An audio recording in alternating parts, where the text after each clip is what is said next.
So you want to learn Python, but you don't want to spend weeks in tutorial hell, going through all those long courses and feeling like you didn't really get anything out of it. You just wasted all that time.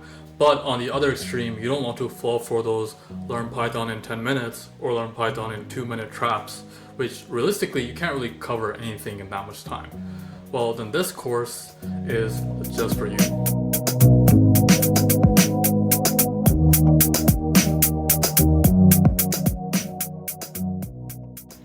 So, my name is Ahmed Salim. Just as a quick background, I say I'm relatively new to the language myself. I picked it up back in 2021, but I've adopted it rather fast.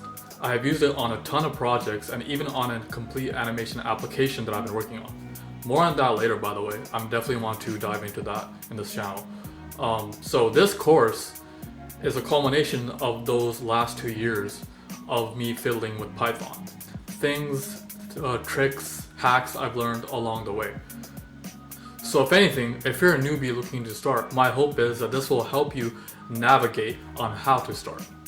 This course is actually what I would tell my younger self how to learn if I were to start over, knowing what I know now. Now, the emphasis is purely on syntax. It covers a wide breadth of the syntactic features of the language. Features that are worth knowing, such as decorators, lambdas, and even magic methods, which I use a lot. As the Zen of Python states, the language emphasizes greatly on simplicity, readability, and practicality. So these are themes that you will notice a lot as we progress throughout the course. Now, what this course is not, it's not an applied course. I do not cater towards a specific Python framework, API, or library. Like, I don't go into like TensorFlow, I don't go specifically into NumPy, or you're using Flask for web applications. Speaking of applications, I don't work on a mini project or build any sort of web app or stuff like that. Basically, I'm not looking to teach context in which Python is applied. Like I said, it's purely syntax, just to give you a strong foundation of how to use the language when you decide to apply it.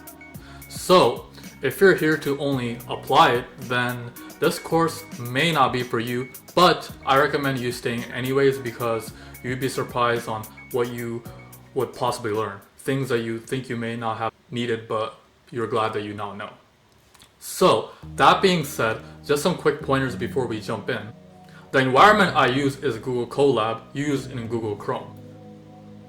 I prefer to use this environment because it is a lot like Jupyter Notebook, but it leverages the computational resources of Google.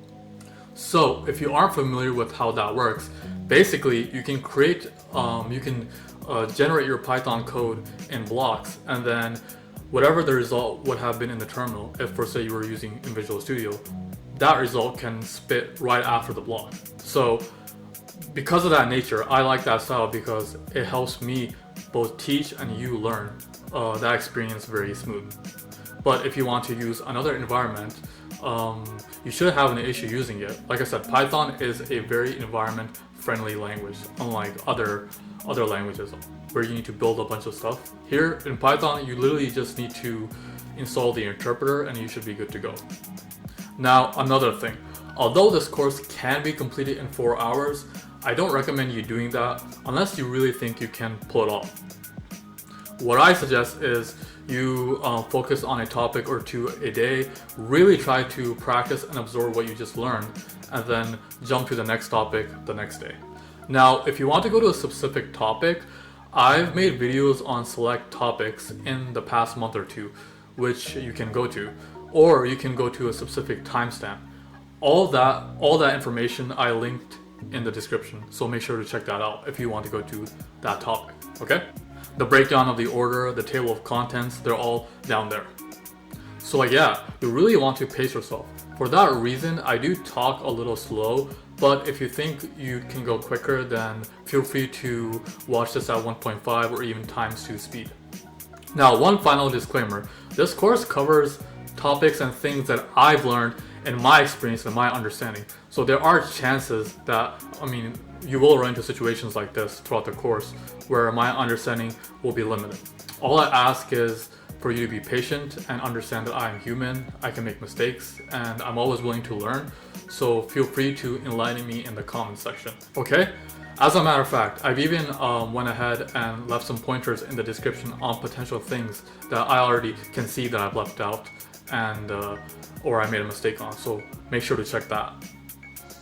And most importantly, if after watching this you really liked what you saw and you want to see more content like this, then please make sure to leave a like and a comment, and make sure to subscribe to this channel and support my Patreon. It really helps me a lot. You have no idea.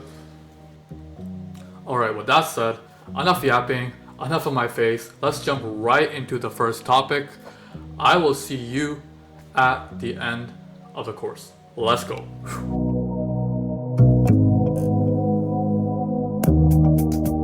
The simplest way to create a variable is we can specify a letter, for example a lowercase a, and we can assign a value to it, the integer 3.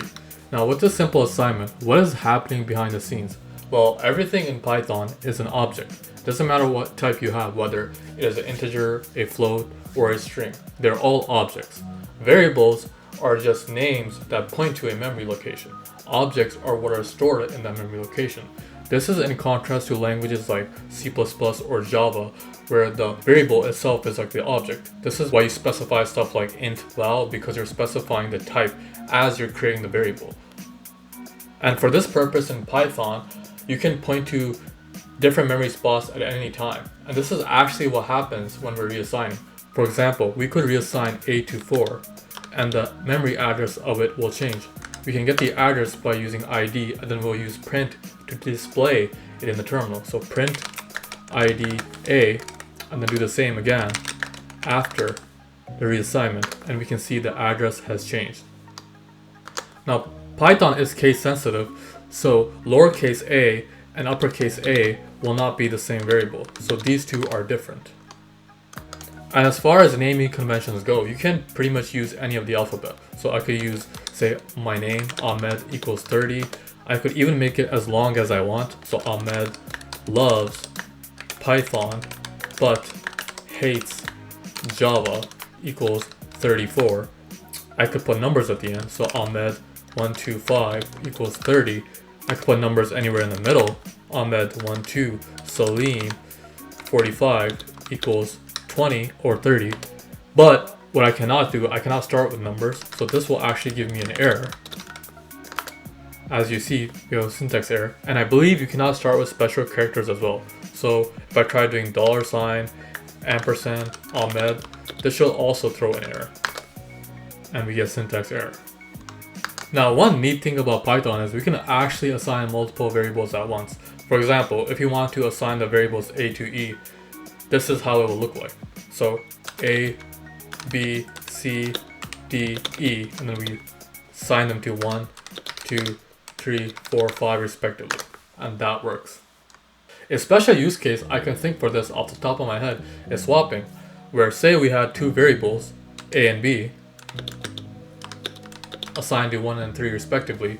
Traditionally what we would do is we would create a temp variable to hold one of the variables while we were changing the other, and then we change the other back to what we held in the temp. So in practice, this is how it would look like. So temp equals A, and then A equals B, and then B now equals temp. If you were to print it, we see the variables are swapped. But in Python, we can actually condense this down to a comma b equals b comma a.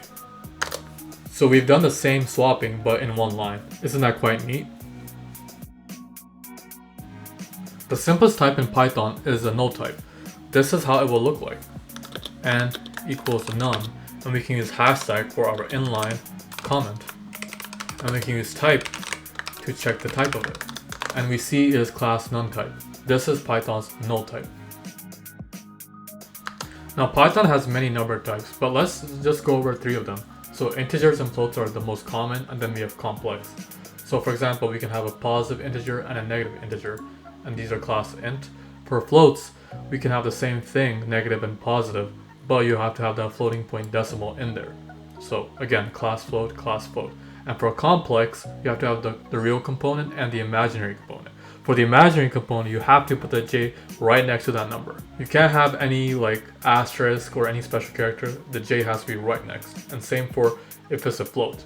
Again, we get class complex. We could create string in one of many ways. We could use single quotes. We could even use double quotes. This will have the same effect. And if you wanted to create multi-line, we could use triple quotes.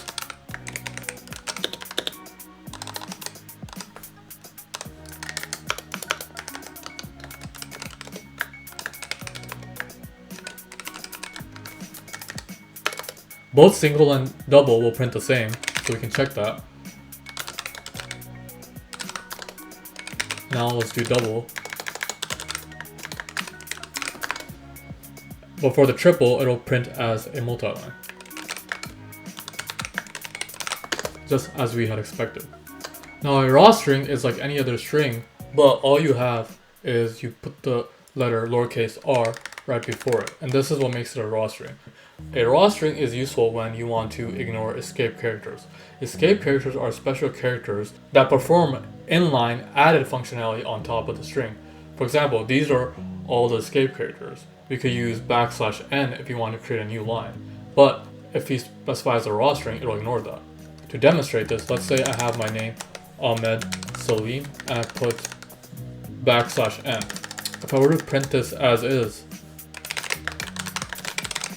we see that the escape character printed because it was ignored. But if we take the r out and now run it, now it interpreted the escape character. Now the best use case I can think of for strings are file paths, where let's say I copied and pasted this file path from my computer. Now if I were to print this file path as is, the backslashes, there's a good chance that one of the backslashes could be interpreted as an escape character. But if I specify it as a raw string, for example, if I put r equals path equals r, now it will ignore that and it will print just as is. So, okay. To write booleans, you have to use the uppercase. So uppercase T for true and uppercase F for false. And if you run this, we get class bool and class bool. Now we can do print bool 1 and this will return true, and if you do print bool 0, this will return false. The simplest container type in Python is a list, and this is how it looks like. For example, we use square brackets, and let's say we wanted to list all the integers from 1 to 5, so we do 1, 2, 3, all the way to 5. Now, in particular, a list is an order sequence of items. The keyword here is order because it is important. For example, if you created another list, but we just swapped the 4 and 3, what do you think will happen?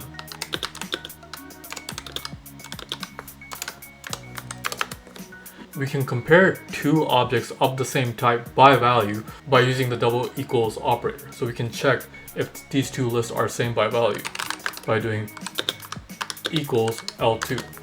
This has returned false because order matters. Now, if he created a third list, L3 equals, but the same as the first one,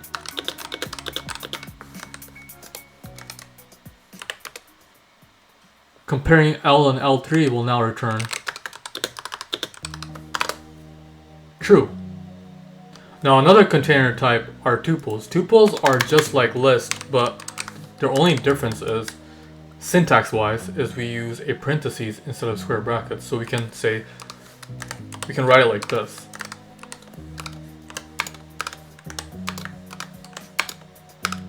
And now they are tuples.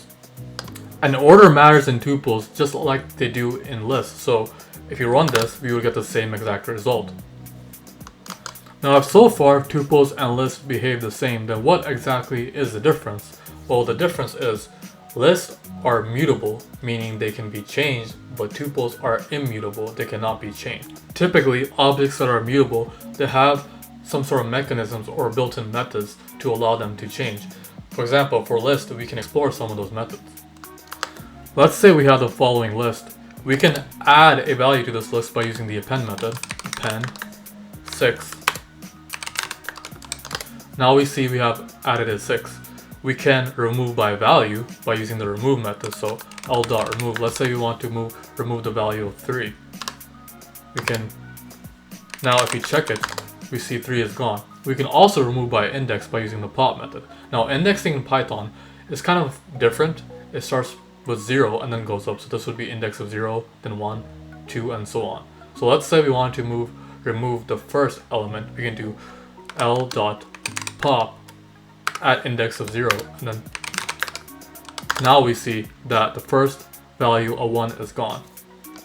So this is how list can be changed. It is mutable. Now if you try to do the same methods for a tuple, the tuple does not have those methods because it cannot be changed. So let's change this to a tuple, and let's try running the same.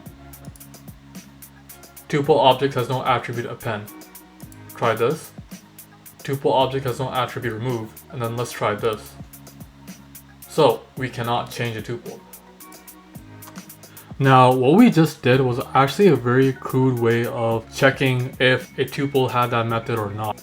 If you want to be more precise, what we should actually do is not just check the method, but we should actually check what methods does this object have, and we can do that by using the dir function. So for example, for a list we can do print dir l, and what we get are all the different attributes and methods built in this object. So for example, we can right away see, if you go all the way to the end, we can see that we have append, we have pop and remove. These are some of the functions that allow it to change. But for tuple, if you do the same thing, let's do print dir t, you'll find that there are no such similar methods. Since order matters in lists and tuples, we can get values by index, and the way this will work is the same for both lists and tuples. So for example, if you say L square bracket 0, what we are doing is we are getting the index at the first position. So let's actually rewrite like this, and voila. Now let's say we want to get the index at the final position. How would we do that? Well, index starts at 0, so this must be 9, right? We could do that, but another way is we can do print. This time I'll do it for the tuple. We can do -1, and this actually gets us the final value. Now another way to do this is like this. We can, to get the size of a container, to size meaning how many items it has, we can use len. So we do print len l. By this we see it has 10 items, and that is true. We have 10 integers. But if you, let's say we do this, print l, and now we do len of l and do -1. We get the same exact thing. So both of these are the same way of getting the final value. Okay? Now, if I were to do this, for example, what do you think would happen? Well, I get 8 because if a -1 is 1 back, the -3 is 3 back, so that's why we get 8. Now, just as an index gets you a value at a single position, slicing will get you a segment of values from a start position to an end position. For example, let's say we want to get the segment 1 to 4. This is how we would write that. So we could say print l square brackets. We start at the first value, index of 0, then we write semicolon, and now do we go up to 0, 1, 2, 3. Do we write 3? No, we actually write 4. Now, I don't know why Python does this. Maybe it has a reason for this, I don't know.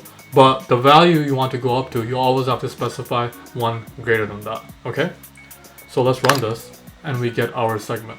But let's say we want to get the segment from 6 to 10. 6 is at an index of 5, and 10 is the final value. But remember, I just said you have to specify 1 greater than what you actually want. So if this is at len -1, then we just specify it at len. This time, doing it for a tuple, we can write print t square brackets 5 semicolon len of t, and we get that segment 6 to 10. We can take this a step further and even specify increments. So let's say we want to get a 1 to 7, but add an increment of 2. So we can do print t 0 to 8, and then another semicolon, and then 2. And then we get that sequence 1, 3, 5, 7. What if I want to get the whole list at a step size of 2? Then I can write print L square bracket 0 semicolon len of L, and then semicolon 2. But if I'm getting the whole list, I actually don't even have to include the final value or the start. I could just simply do this and I get the same thing. Isn't that quite neat? Now if I want to do a step size of 3, then I just change this to 3. And voila. By now you should be getting the picture. Now by the way, the double semicolon is only important when you want to specify increment. If you didn't want to specify increment, then we could even just do this to get the whole list. Okay? Now, just as we can get values by indexing and slicing, we can also set values by indexing and slicing. But this will only work for lists because remember, you cannot change tuples, you can only change lists. So to demonstrate this, I will first do it for a list, but then I'll try doing the same thing for a tuple and show you why it will not work. Okay? So let's say we wanted to change the value of 4. It is at an index of 3. I'll say I wanted to change it to L3 to 40. Then I'd say print L, and I see that I've changed the third value to 40. If I try doing the same thing for a tuple, I will actually get an error. So now let's run it. And type error. Tuple object does not support item assignment. So again, this cannot work. And similarly, we can do the same thing for slicing. Let's say we can do L.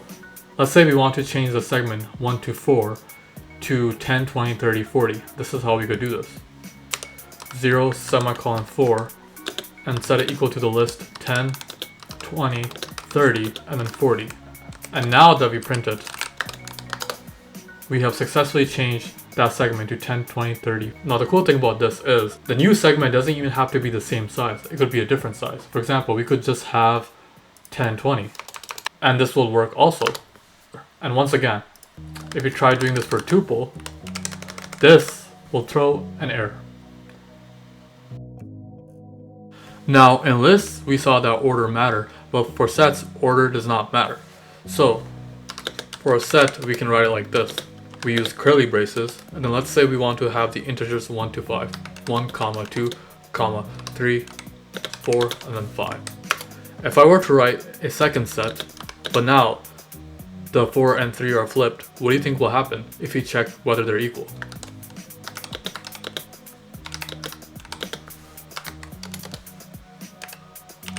So using print, then s equals s2, we see it is true because order does not matter. To really drill this down, we can create a third set, the same as the first one. So s3, and we can now check between the first and this third one. And again, we get true. So whether we change the order or keep it, it will always be the same set. Now on top of order not mattering, items in a set are taken as unique. So you cannot have duplicates. So if I tried, let's say, having 2 4s and then 3 5s, what do you think will happen? We'll still get the same result. We'll get true regardless. As a matter of fact, if you print the first set, it won't even keep the duplicates because it removes them at the assignment. And since order does not matter, there's actually no use for indexing or even slicing because it wouldn't make sense to. So if we tried doing this, let's say we tried getting a first value, it will print error because there is no concept of first or last. Like I said, a set object is not subscriptable. Same thing if you try slicing it. Okay? Now a set is immutable, so it has methods to allow it to change. For example, we can add items to the set by using the add method. So let's say we want to add 6. We see that we have added the value 6. If we were to repeat this, what do you think will happen?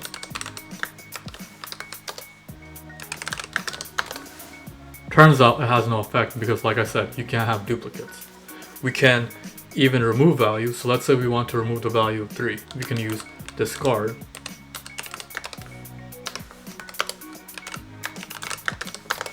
and we have taken out the 3. And if we want to empty the set completely, we can use clear.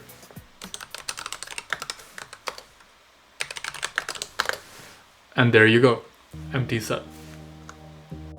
Now further, if we take any two given sets, representing those sets in a Venn diagram, we can get the union of those sets, the intersection, check whether they're disjoint or not disjoint, check whether one contains the other, meaning if it's a superset, or if one is contained in the other, if it's a subset.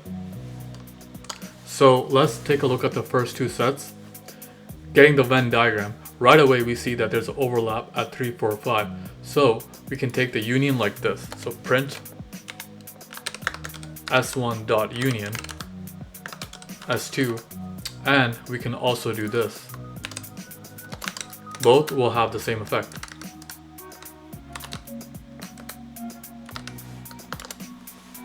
And right away we see that we get the complete Venn diagram minus the duplicates of 3, 4, 5. Now if we were to take the intersection, all we really need to do is we could do either one, but replace union with intersection. And now we just get the overlaps of 3, 4, 5. Okay? Now these two sets are disjoint. They have no value in common. So we can ascertain that by doing s1.is disjoint s2, and also vice versa.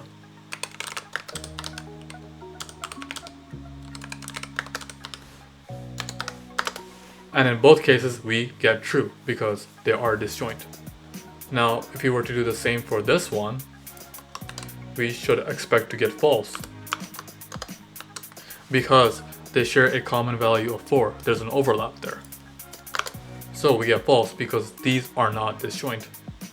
Further, set 1 contains set 2 because 2, 3, 4 is in set 1. So we can check if one set contains the other by doing s1.is superset s2. Remember, the distinction is important, so I'm going to write it out. Contains. And in other words, we can check that s2 is contained in s1 by doing print s2.is subset. Okay? So again, I'll write this out because it can get confusing, so the distinction is important. Supersets is for contains and subset is for contained in. And in this case, we should get true. Cool? Now this is a counterexample where S1 does not contain S2 because S2 has a value of 6 which is not in S1. So if we were to copy and paste the same, we should get false. And that is what we get. Now for sets, we just thought that they were mutable. But what if we didn't want them to be mutable? And what if we want to force that restriction? Well, we can have frozen sets and we can write it like this. Frozen set, and instead of inputting into a curly braces, we input it into a tuple, so 1, 2, 3, 4, 5, and now we have a frozen set. So we can print type fs, and we get frozen set. These are just like sets, but they are immutable. So now if we perform all those same operations that didn't involve changing the set, for example these ones, but just change the sets to frozen sets, so the union, intersection, disjoint, if a superset or subset, these will actually work. And indeed they do. We get the same results. You can double check this. But now if you try doing any of the methods that did involve changing the set, they will not work. So if I try doing fs add 6, this will throw an error. Frozen set object has no attribute add. Same for clear. And you can try the same for discard. If we're working with a sequence of numbers, one hack to generate a sequence, especially for large ones, is the range object. And this is how it looks like. So we can do r equals range. Now let's say we want to generate a sequence of integers from 0 to 9. We can write range 10, and this is, again, I don't know why Python does this. It seems like it's a common theme. We saw this with slices, where the value that you want to go up to for range, you have to specify one greater than that. So in this case, we specify 10 because we're stopping at 9. So print. Now range itself actually isn't a container. It is what we call a generator. Right now, generators are out of the scope, so we'll cover those later. But you can turn this into a list just by doing list r. And we can see that it generates sequence of integers from 0 to 9. Now this is by stop. Okay, so this is by stop.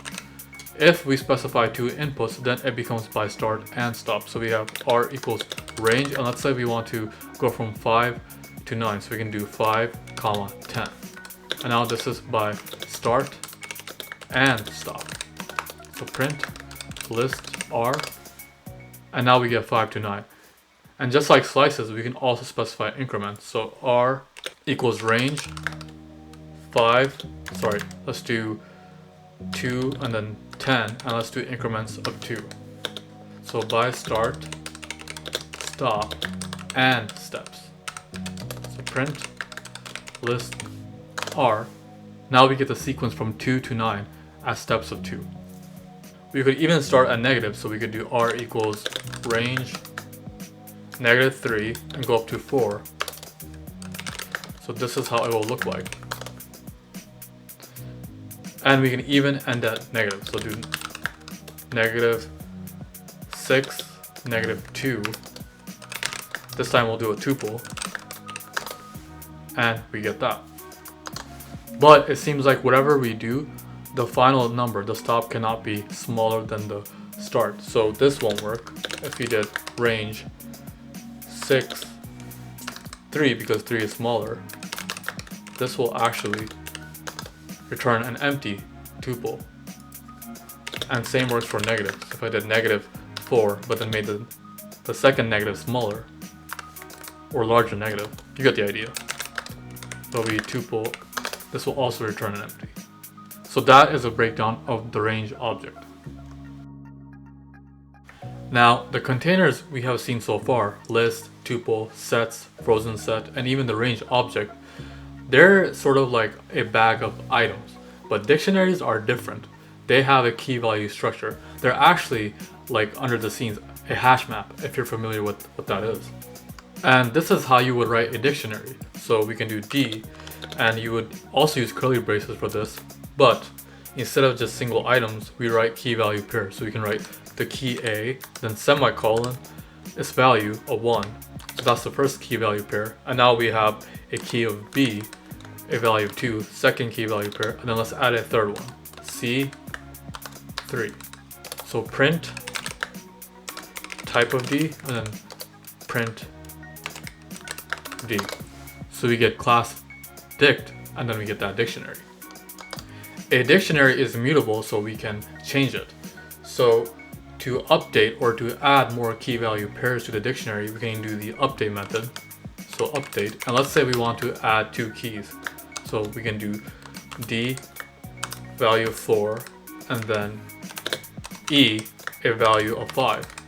Now if we print the dictionary, we see that the dictionary is larger, and it includes these 2 key value pairs, D4 and E5. And similar to changing by index for lists and tuples, we can change by key for dictionary. So we can do D, then the square brackets. Let's say we want to change at the key of B, and we want to change that to a value of 20. So print D, and now we have changed that to B20. And further, we can even delete a key value pair by using the delete or the del command. So del, and let's say we want to delete the key value B20. So D, square brackets, B. And now if you print our dictionary, we see that B20 is gone. By now, you probably see me use len in a couple places, but it actually applies to all the containers. Basically, it lets you get the size of that container or how many items are in it. And we can use it on all the types that we covered. So list, tuple, set, frozen set, range, and even dictionary. So if you run this, we get the number of items for each. We have 5 items in list, so 5, 4 items in tuple, so 4, 6 items in set, 6, 7 in the frozen set. The range goes up to 10, so it's 0 to 9, so 10 integers. And then the dictionary has 3 key value pairs, so we get 3. Okay? Previously, we talked quite a bit about variables and types.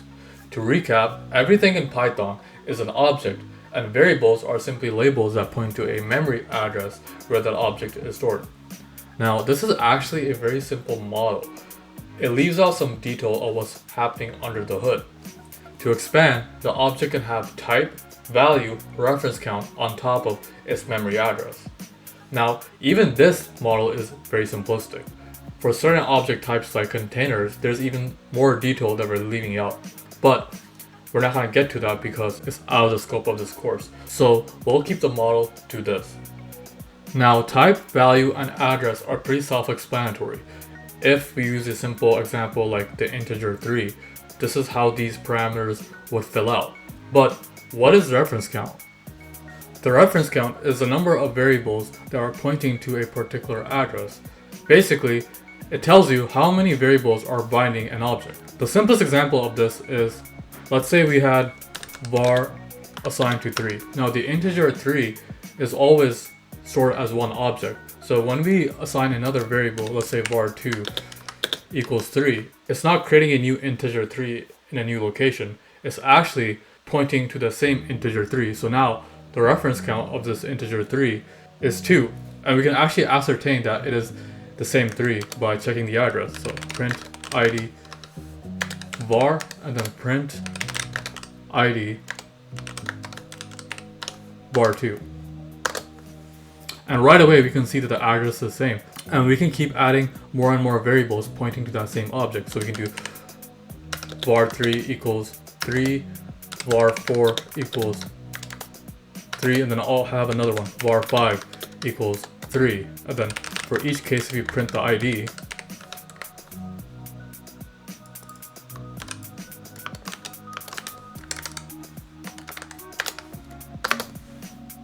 it'll still be the same address. Now the reference count is 5. Now going back to that reassignment example where we had var assigned to 3 and then we reassigned it to 4, and we saw that the address changed because this is what happens in reassignment. You are now pointing the same var to a new object. So print id var, then print id var. The address changed. Well, now the question is, that integer 3 is now idle, so what happens to it? There's nothing pointing to it. Well, this is where the garbage collector comes in. Anything that is idle, eventually it eliminates it. So for example, we could keep reassigning var to different integers, so to 5, then to 6, then to 7, and so on. It doesn't matter. Each time these are left idle, the 4, then the 5, then the 6, the garbage collector comes in and just eats them all up. Now, the garbage collector is actually the reason why when we think we are deleting an object, we are actually not. We are deleting its variable. To demonstrate this, we can have var set to 3, and then we can say var 2 is set to var, and then var 3 is set to var 2.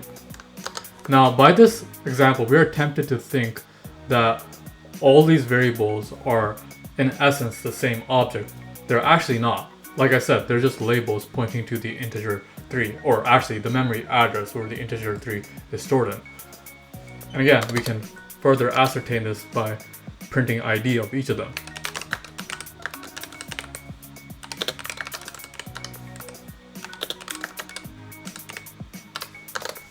Like I said, same address. But what would happen if we deleted var and var2 using the del command? So del var then var2. Now if we tried accessing var and var2, we get an error because those variables no longer exist. But what would happen if we try accessing var3? Is it also deleted? So let's try that. Print var3, and I'll also print the address.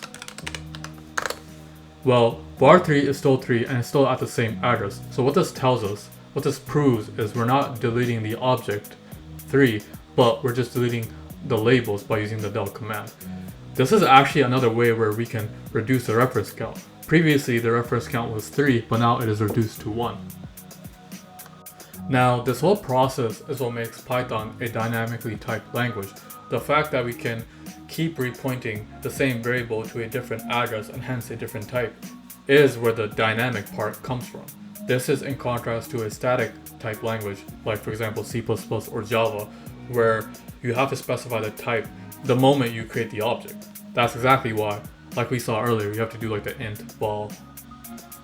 And this dynamically typed nature is why Python does not support variable declaration. As soon as you create the variable, you have to point it to something. You have to assign it to something because it has to know what type it is. Whether it's an integer, a float, whatever, it has to be assigned. Now, one workaround to variable declaration is initializing the variable to sort of like an empty. So for non-container types, we can easily just use none, or the null type like this, var equals none. But for containers, we can initialize to empty containers or containers with no elements, size of 0. So for each of the container types we covered, this is how we could initialize them to empty. Where for lists we can use square brackets, or we can just do list parentheses. Tuple we can use the parentheses or just tuple parentheses. Set we can use set parentheses. And for frozen set we can use frozen set parentheses. In dictionary we use empty curly braces or the dict parentheses. Now pay special close attention to set and dictionary. Remember that both set and dictionary use curly braces, but when we're creating the empty version of each, the curly braces are actually reserved for only the dictionary. So you can no longer use curly braces for set if you're making them empty. We also briefly talked about mutability and immutability. To recap, some of the immutable types are integers, floats, strings, booleans, tuples, and frozen set. And some of the mutable types were lists, sets, and dictionaries. And remember we said that one of the ways to tell if an object type is mutable is to see if it has such methods that allow it to change. So for example, for list we saw we had append to add value, pop to remove by index, and remove to remove by value. For a set, we had add and discard, and for a dictionary we had update. And on the contrary, to really check if an object is immutable is to verify that a new object is actually being created when we think we are modifying an existing one. We already saw this with integers. So we are not changing the integer, but we are reassigning to a new integer. Hence, the integer is immutable. And we could do the same for tuples. So for example,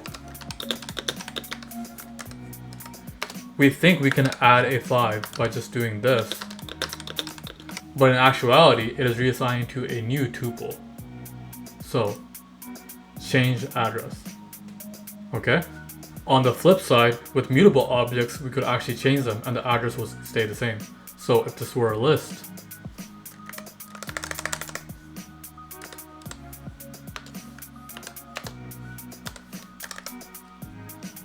now we could change it by using the append method.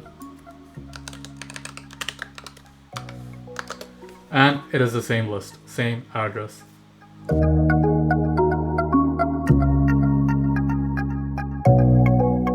We start out with arithmetic operators. In the context of numbers, going through these in order, we have addition, subtraction, multiplication, division, the percent is for the modulus, the double asterisk is for exponents, and then the double forward slash is for floor division.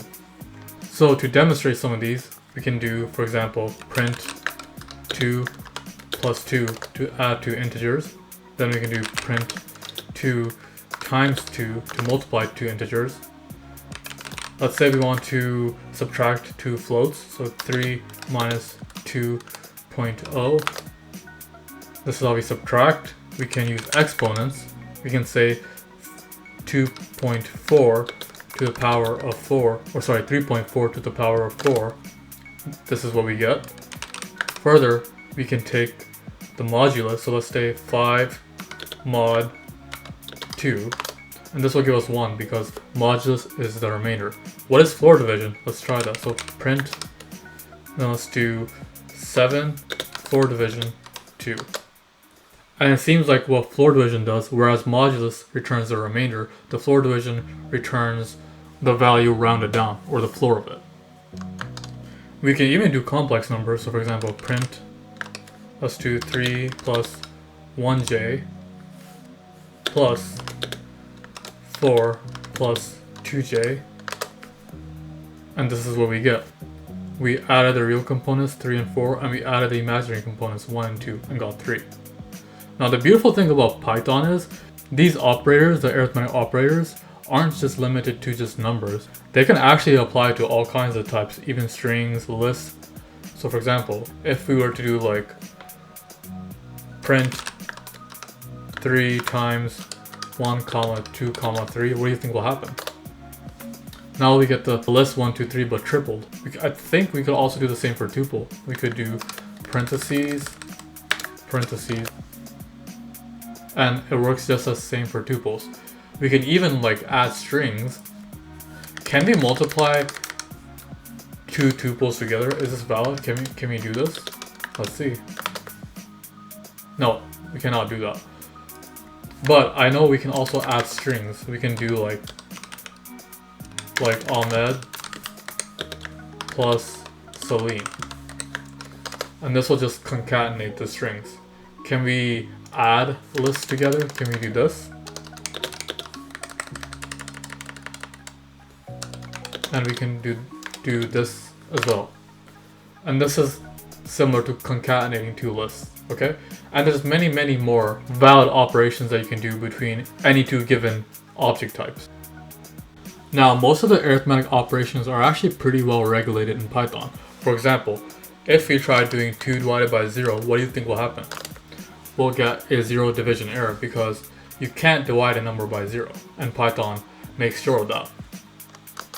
Next up, we have the assignment operators. Other than just the equal sign, I actually like to think of these as a reassignment operator because you are actually reassigning to the variable by doing some added functionality to it. For example, if you start with the plus equals, this is used for incrementing. So let's say we had a equals 3, then to increment it by 5, you can do a plus equals 5, and a will become 8, okay? This is the same as doing a equals a plus 5. So it's like a shorter way of incrementing a. Similarly, we can decrement a by doing the minus equals. So let's say we want to decrement by 5, we should get -2. And indeed, we get -2. Further down, we could re-raise it to a power. So let's say we want to re-raise it to an exponent of 3. This should give us 27. And that is what we get. And one final example, we can reassign it to the modulus of 2. And this should actually give us 1, because 3 mod 2 has a remainder of 1. Next up, we have the relational operators. These are useful when you want to compare two objects by value. We already saw the double equal, but there are more. So the next one, exclamation mark equals, will tell you if one object is not equal to the other object by value. The greater than will check if one value is greater than the other value. Less than, if it's less than the other value. Greater than or equal to, if it's greater than or equal to, and then less than or equal to.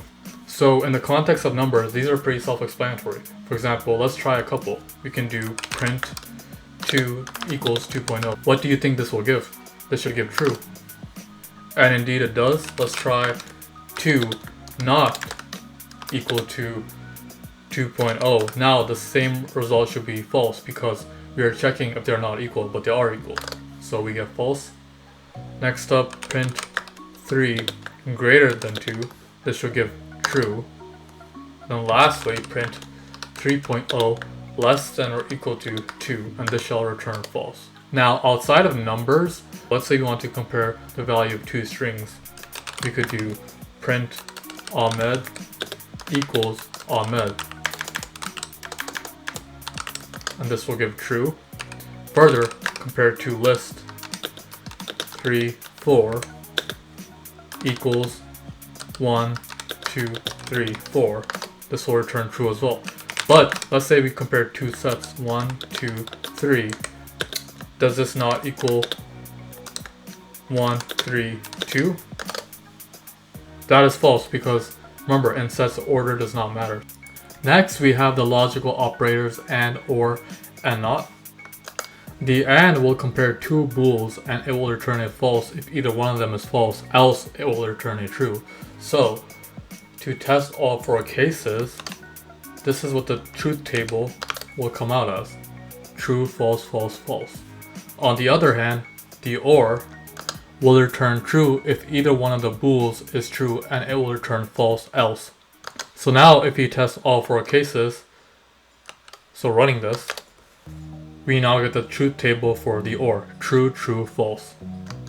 And the not simply just inverts the bool. So for example, print not true, and then print not false. This shall return false and true because we inverted them. Now, a common application of logical operators is when, say, you want to check whether a given number is within a segment or not. For example, let's say we have x equals 3 and we want to check if it's within the open interval 2 to 4. So we could do print x greater than 2 and x less than 4. And this should return true. And indeed it does. But let's say we want to make one of them closed boundary. So closed bounded at 2. So if we were to change this to 2, this shall return a true. But if we were to make it open bound, this shall now return a false. And further, if we wanted to do less than 2 and then greater than 4, then it would make more sense to do or because they're pointing in the opposite direction. So now this will actually return true. And if we were to make this a 5, this will return true as well. Now if we wanted to get the inner region again, then we could say not this. So now if I do run this, it will return a false, but if I make it within it a 3, it will return a true now. Now what if I did 2? Well, this is saying open boundary, so will it return a false? No, it will actually return a true because taking the not of an open boundary gives a closed boundary. Next, we have the identity operator is. This often gets confused with the double equals, but there is a distinction.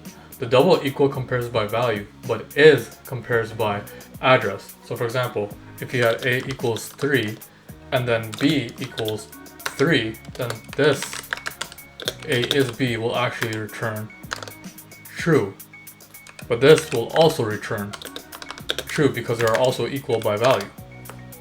Similarly, if let's say we want to make one of them a float, what do you think will happen? Well, now they're still same by value, but they're different by address. So now if we were to run this, this one shall return false. And it does, but this will return true because it's still equal by value. And you can couple is with not. So for example, if I were to do is not b, then this will now return a true. Okay? And similarly, I could have even done not a is b, and this will also return a true. The membership operator in checks if something is inside a container, and I believe it does this by value, not by address. So for example, let's say we have x equals 2, y equals 3, and then we had created a list of 1, x, and then 3. If we did print x in L, then this should return true. That's what we expect because x is pointing to the value of 2, and now the value of 2 is inside that list. So we're checking if 2 is inside it.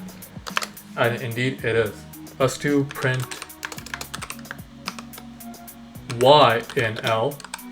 Will this return true or false? It should return true because the value of y is 3, but that value is inside 3. So let's do that. Yes, it indeed returned true.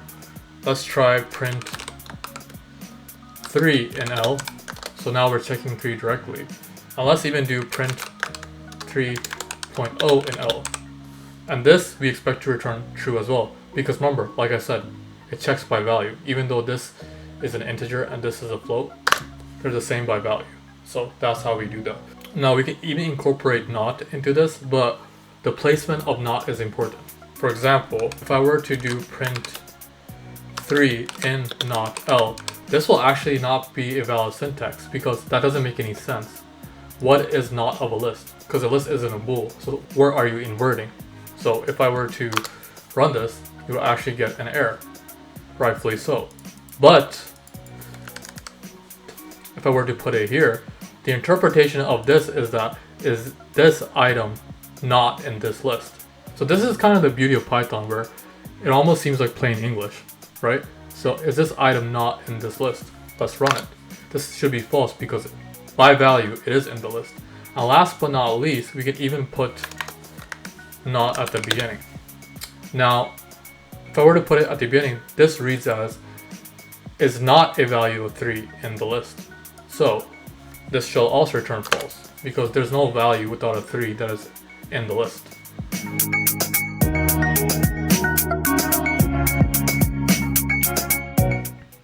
The simplest type of conditional in Python is an if statement, and this is how it will look like. So we write our condition. It has to be a bool, so true or false. And then we write if that condition, semicolon, then underneath it indented, you basically write whatever you want to do in the case that condition was met. So for now, let's keep it simple and write print execute. Okay? So now if we run this, we will get execute because our condition is true. If we make this false, then we won't get execute. Okay? So we don't get anything. So this is the structure and syntax of an if statement. As long as this condition points to a bool, no matter how complicated it is, it's valid, and everything underneath it, what you want to do has to be indented. So the indentations in Python are very important.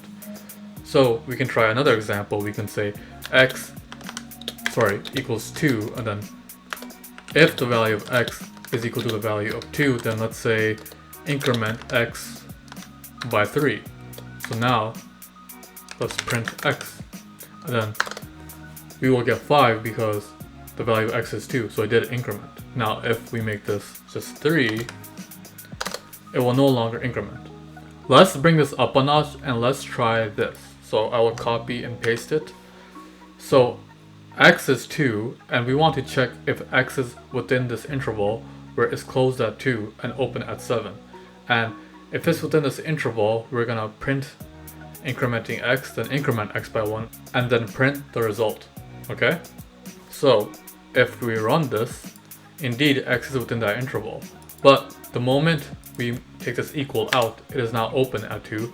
So this will actually not print. You get the idea. Now, in all these examples, we can expand the if statement to an if-else statement simply, for example, in this one, by writing else semicolon. And this is what you do when you want to provide in the alternative case if the condition was not met. So in the case where condition is not met, then we say print not executed. So in this case, since it's false, it will say not executed. Similarly, we can say else x decrement by 3. So since it's not 2, let's run this. Now we have decremented by 3 and got 0. And you could do the same thing for this one. I will leave it to you if you want to try that. Now the cool thing about Python is, for these first two examples, if your statement is just one line, you can actually move it up next to the semicolon. So now you basically saved an extra line. Same with the else statement. You can do the same here.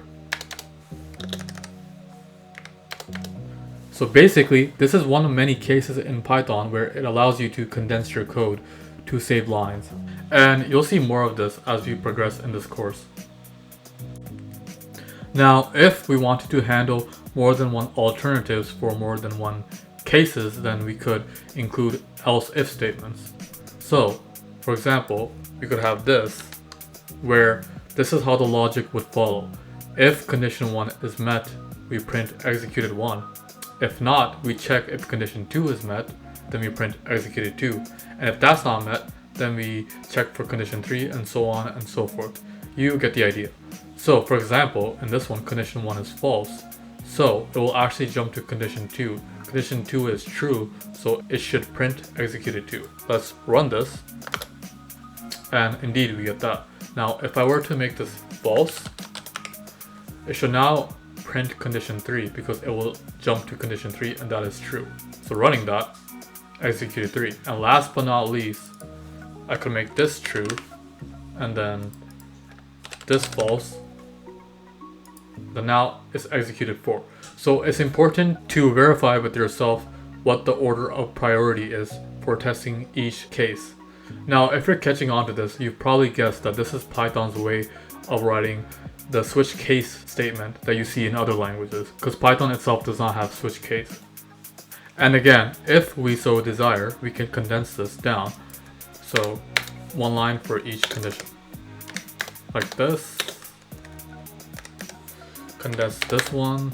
And last but not least, let's do this one. Okay? And in the case where none of the conditions are met, we can have an else.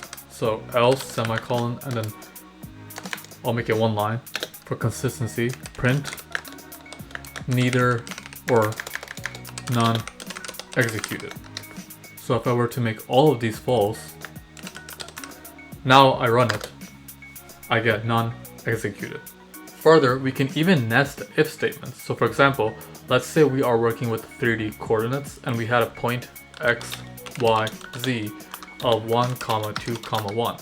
Then to check if this point all the values are positive, then we can say if x is greater than 0, if y is greater than 0, and then lastly if z is greater than 0, then print all positive.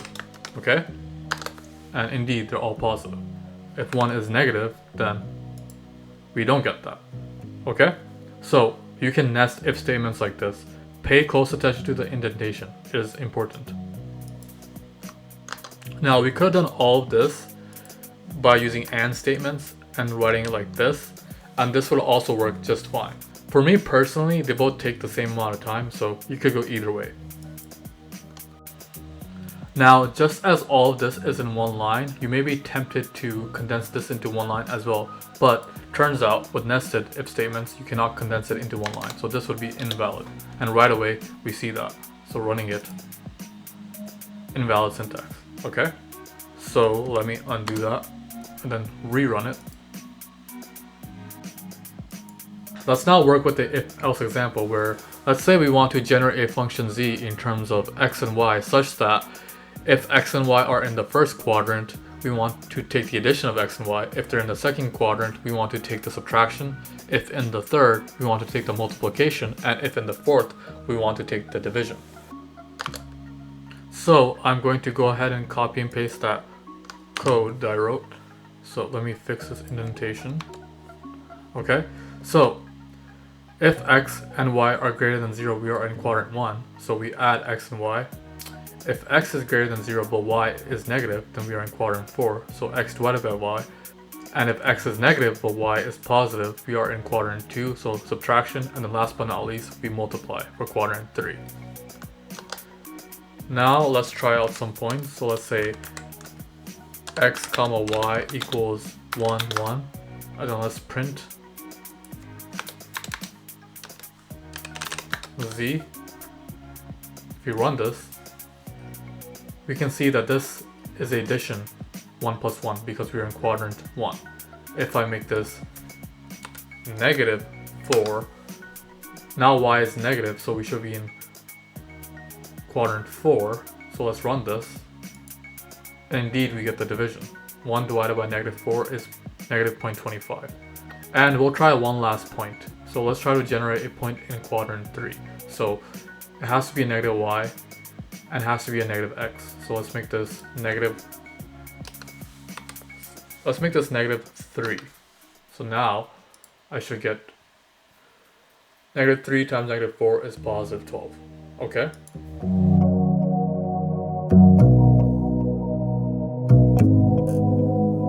The purpose of the for loop is to loop through the items of a container-like object.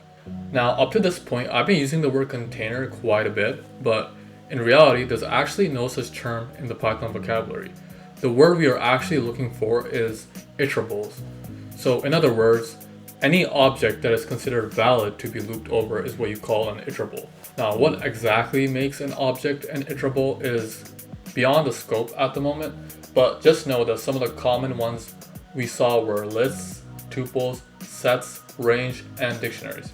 Basically, all the quote-unquote containers that we have been working with. So let's write out a simple for loop. It will look like this. So for item in object. Again, object is a container like object, and then item is each item in it. And then we specify what we want to do underneath it, indented. So for now, let's just print item. Now obviously, object is undefined, so let's make it into a list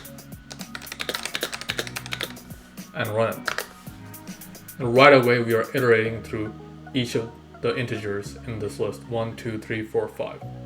And if I were to make this a tuple, this will also work. And last but not least, let's try a range. Let's do range. Let's start at 0. Let's end at 20. And let's end at 22, and let's do a step of 3. So now we get all these numbers. Okay? Now, whereas a for loop loops through an object, an iterable, a while loop loops as long as a condition is met. The simplest example of this is a counter, where let's say we start at counter of 0, and then we want to step the counter up until 1000. So we can say while, and then we specify our condition, C is less than or equal to 1000, and then actually let's make it 100 because I don't want to print too many numbers. So 100, then let's increment our counter, then print C. Now if we run this, we see we generate all the numbers up to 101. Actually, it's going up to 101, which is one more than we want, so we can change that. We can fix that by just making this. And now, indeed, it goes up to 100, okay? So basically, a while loop runs depending on what this condition is, whether it's true or false. In light of this, we can see that if our while loop is poorly designed, we can actually run into infinite loops. So for example, let's say we were to just write while true, and there was no mechanism of changing this. Then we can just say in infinite loop. So if I run this, obviously this will just keep on running and running. So I will have to stop it myself, and that's why I get keyboard interrupt. So how you design a while loop is important. You don't want to run it into situations where you get an infinite iteration. Now, one way to break out of an infinite loop is to use the break statement. To demonstrate this, let's recreate our counter. So initialize C to 0, and then while, instead of writing the condition, let's just write true, increment our counter, print it, and now we want to specify our break statement. So if C gets to the point where it is greater than or equal to 100, we want to break out of our loop. So now if we run this, we see that it successfully goes up to 100. Cool? Now the important thing about the break is it only applies to the innermost or lowermost loop. So for example, let's say this counter was nested inside another counter. So I'm going to write C2, initialize to 0, while true. Then I'm going to indent this one because it is nested. I will decrement the second counter, and then print C2. Now for each iteration of this counter will go on to 100 and stop, but overall this counter will keep on going because, like I said, the break only applies to this loop. It doesn't apply to the overall loop, okay? So I can demonstrate this and run this, and as you see, it keeps going on forever. Now this is a little difficult to see because I'm kind of printing both of them at once. So one way I can fix this is I can I can print the inner counters into a list. I can say inner counter into an empty list, and then now I can say inner counter, instead of printing it over here, dot append C, and now I will print inner counter. So now if I run this, it's a little bit more clear to see. So each iteration of, you see the negative number increasing and increasing, each iteration of the outer counter, we are running the inner counter. So now, if I were to take this break statement and put it up here, but now applying to C2, and since it's a negative number decrementing, we want to stop it until it is less than a certain negative number, so less than negative 200, and then we break out of this outermost loop. Now if we run this, we see that we stop at negative 200, okay? Now in this example, we nested while loops. Let's try nesting for loops. So let's try generating 3D coordinates bounded by a solid cube such that the side length of the cube is 10. All the points are spaced a distance of 2 apart, and the cube is centered at the origin. So for example, let me take this out. We can say mesh cube chords into an empty list, and then I'll start with each axis. So for I in range, and remember, the side length is 10, but it's centered at the origin. So we can start at negative 5, and then we can go up to 6, because remember, we specify 1 greater than what we actually want. And then our step size is 2 for the space distance of 2. We do the same for each axis. So I'm going to copy and paste, indent this, and then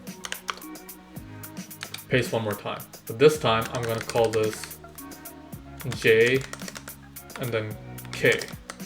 And I can go ahead and say mesh cube chords dot append into a tuple I JK. So now I have generated all these coordinates bounded by the solid cube. So if I were to print mesh cube chords, this is what I would get. Okay, all those coordinates.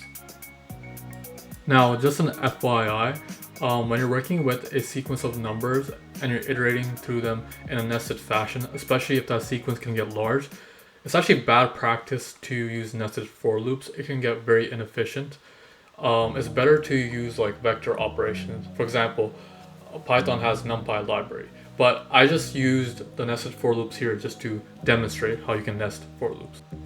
Now, a common use case when you're iterating through items of a container is you also want to iterate through the indices simultaneously. Well, this is where the enumerate function comes in. This is how it looks like. So let's say we had a list of the first 5 alphabets, A to E. So L, A,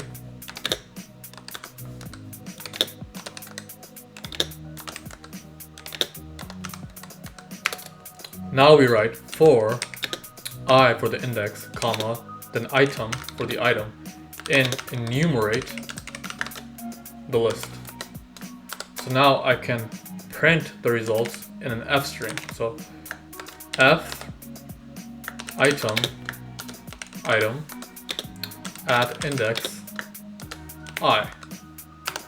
So now if I run this, I have successfully enumerated my list. And I could have done similar enumerations for a tuple, a set, and a frozen set. So if I run this, I get similar enumerations. This is for the tuple, this is for the set, and this is for the frozen set. Well, what about a dictionary? Well, in most cases for dictionary, you don't really need to enumerate because it doesn't really make sense to get an index of a dictionary when you have the keys of the dictionary. So the more common way of quote-unquote enumerating a dictionary is to actually use the items method of the dictionary. So we can say for key, comma, val in, let's say our dictionary is, and now we write dot items, and now we can write print f key, the key, and then the value. And now if we run this, we have enumerated through the keys and values simultaneously by using dot items. But now let's say for some reason you wanted to get the indices anyways, well then you can still enumerate on top of this.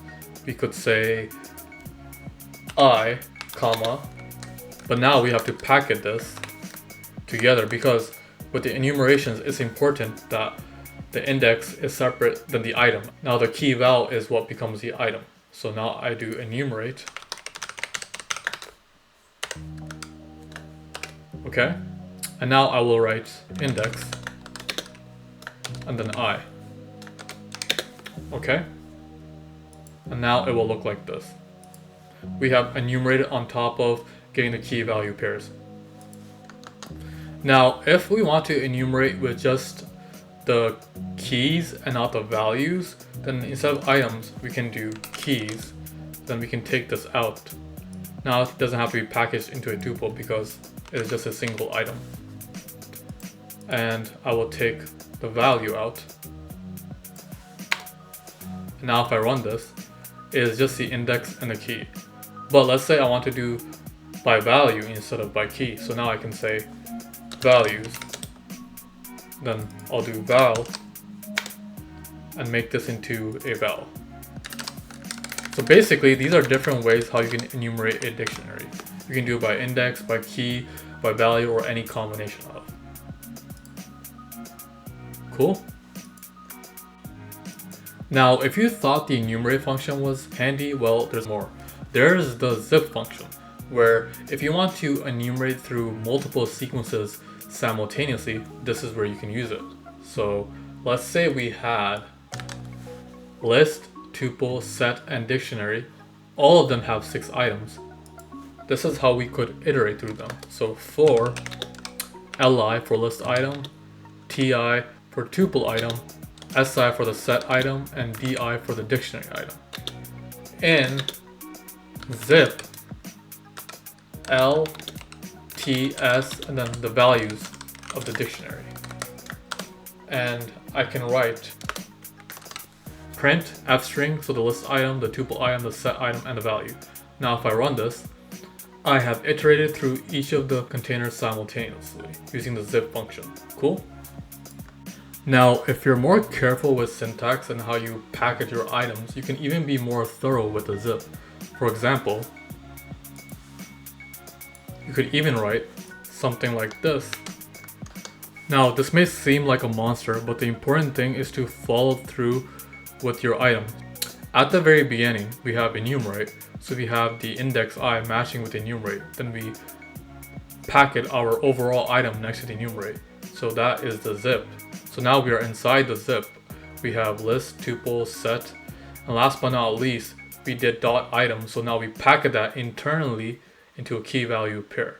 So now we can run this, and this is what we get. And last but not least, we can even iterate through multiple sequences that have different lengths. For example, we can do this, but the loop will stop once it reaches the final value of the smallest container. So think of the smallest container as like the bottleneck in this situation. So if we run this, we can see we only printed 4 items because the bottleneck was the tuple of 4, even though these ones had more.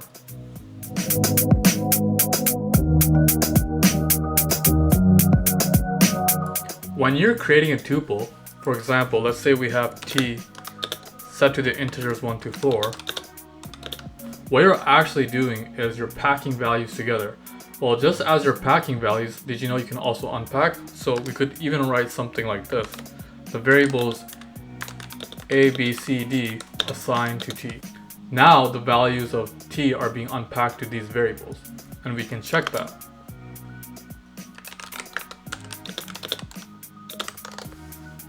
Okay? And we could even try other containers. For example, we could even do lists. Change this to square brackets, and this will also work. Now this packing and unpacking can even be combined into a single line. Here we are going from list to tuple, but let's try doing the opposite. So tuple to list. So we write A, B, C, D equal to tuple 1 to 4.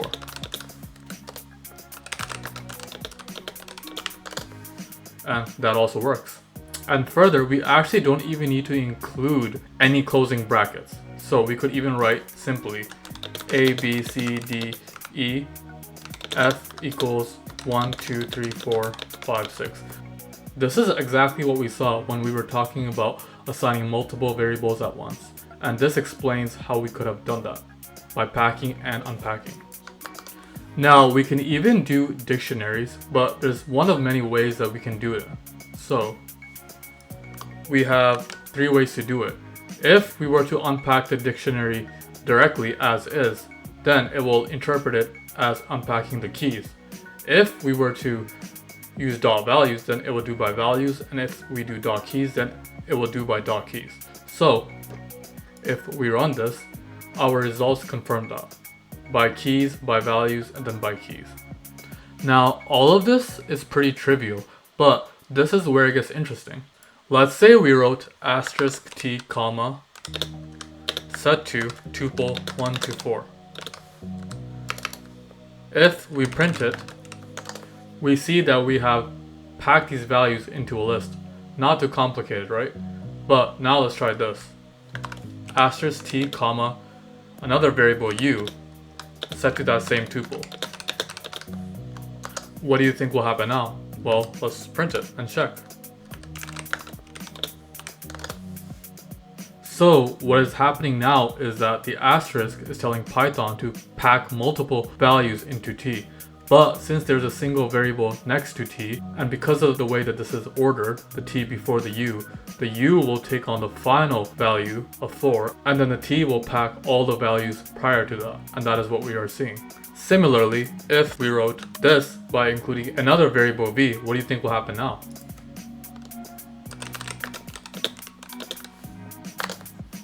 Now since there's another variable v, u and v get assigned to the last 2 values 40 and 50, and then t packs the remaining 3 prior.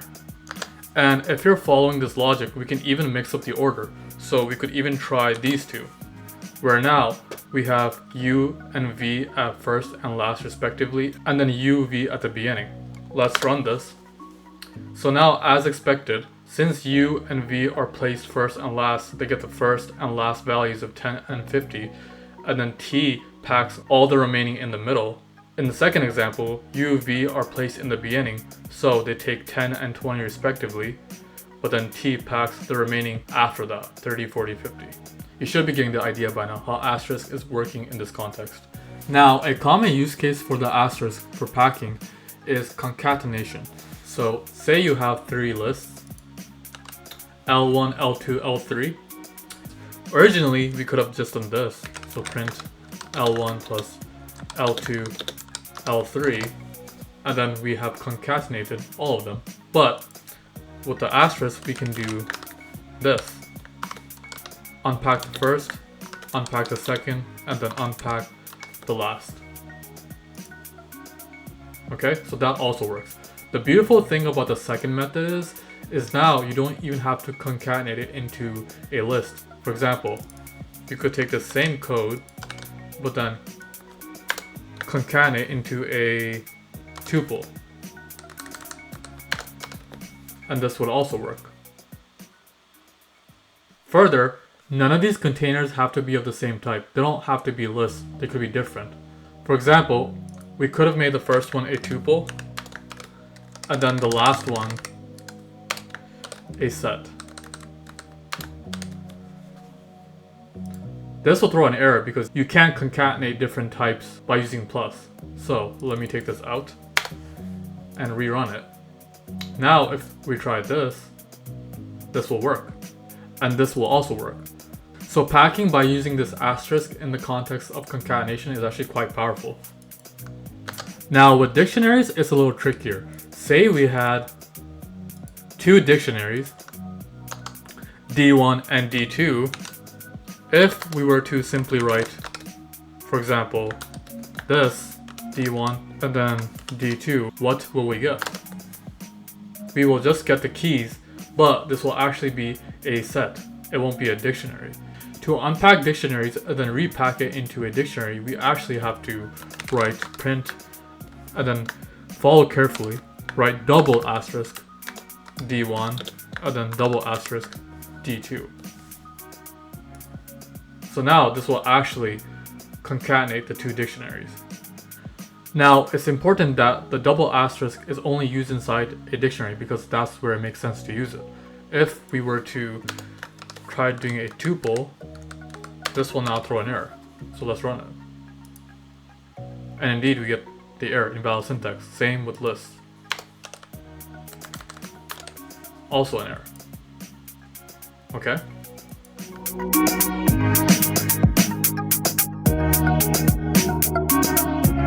The purpose of a function, like in any programming language, is to simply do something. Now, sometimes you can have a set of inputs that you can perform manipulations on, and sometimes you can spit out an output based on those manipulations. To start off, the syntax of a function looks like this. We write def, and then the function name, function, and then parentheses. Inside the parentheses, we specify the arguments, but for now, we won't have any. And then we write semicolon, and underneath the semicolon, we indent, and then we write all the statements of what we want to do. For now, I'll just write pass because pass is like a placeholder for if you don't want to do anything.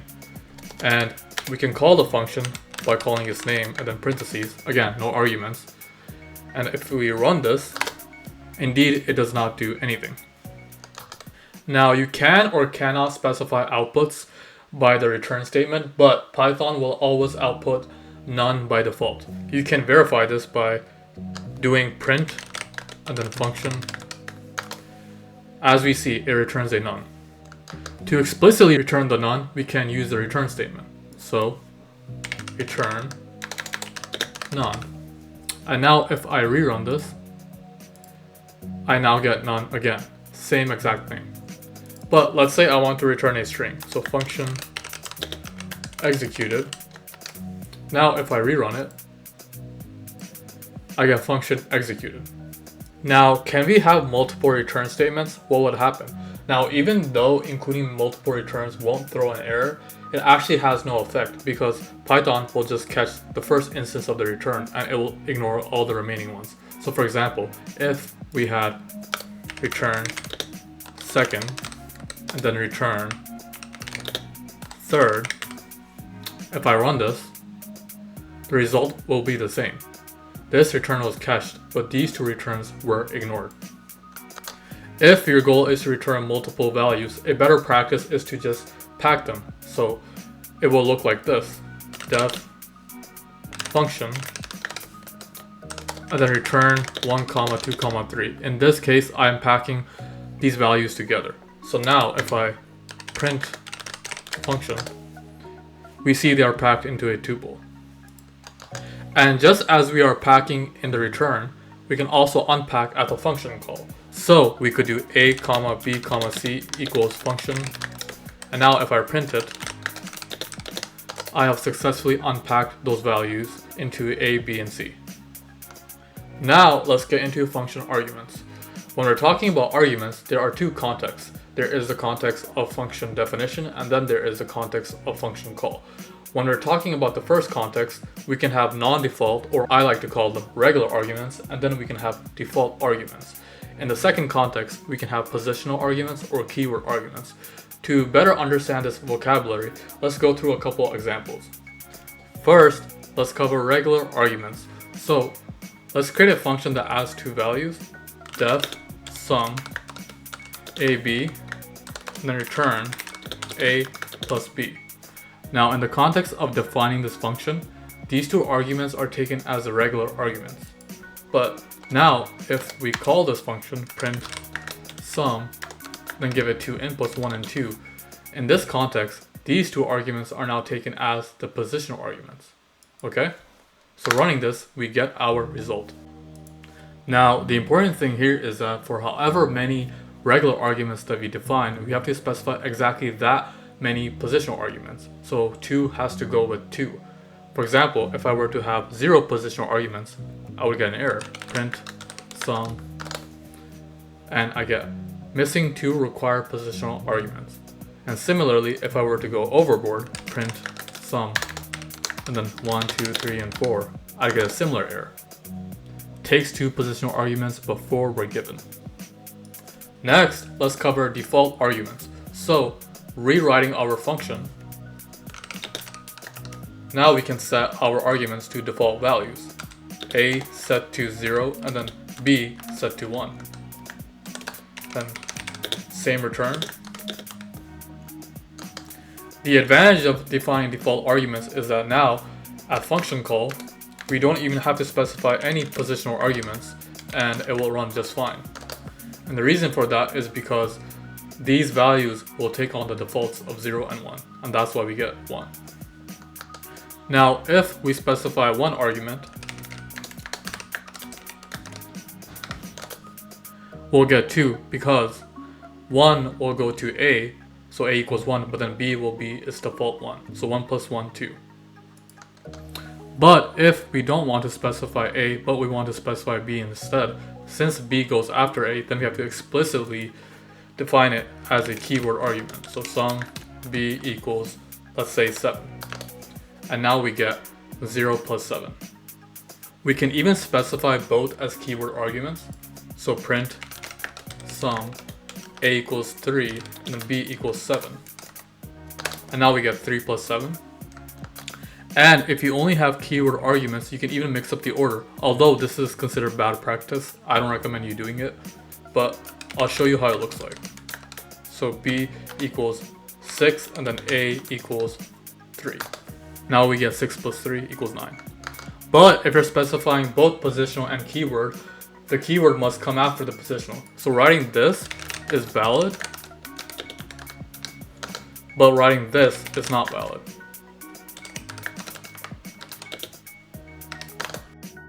We get the following error: positional argument follows keyword argument.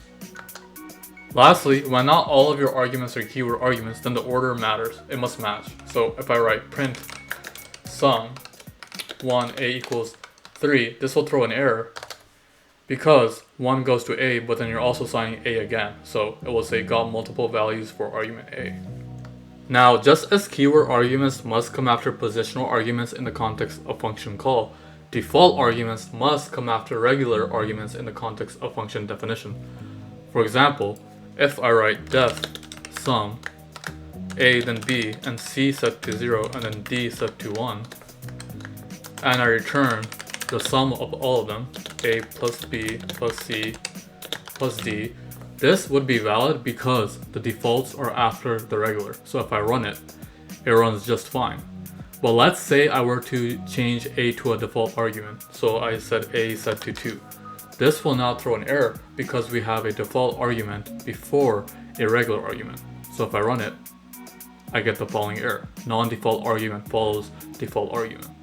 Now, most of what we saw for arguments up to this point was pretty trivial, but this is where it gets interesting. If you want to give the user the ability to specify a variable number of positional arguments at function call, then you can put an asterisk in front of an argument at function definition. And what Python will do is it will pack all those positional arguments into a tuple. So for example, let's say we were to create the same sum function, but now it will sum any number of values that the user gives it. So we can write def sum asterisk vals. I initialize the sum to 0, and then for val in vals, I increment the sum to val, and then I return it. Okay? So now, if I specify any number of inputs, 0 inputs, 3 inputs, 10 inputs, it will add for each case. So I get 0, 6, and 55, okay? Now, to show that these are being packed into a tuple, then I can do print vals. Let's rerun it. And we can see all these multiple values are internally being packed into a tuple. So this is how the asterisk is working. Now I can only specify an asterisk argument once.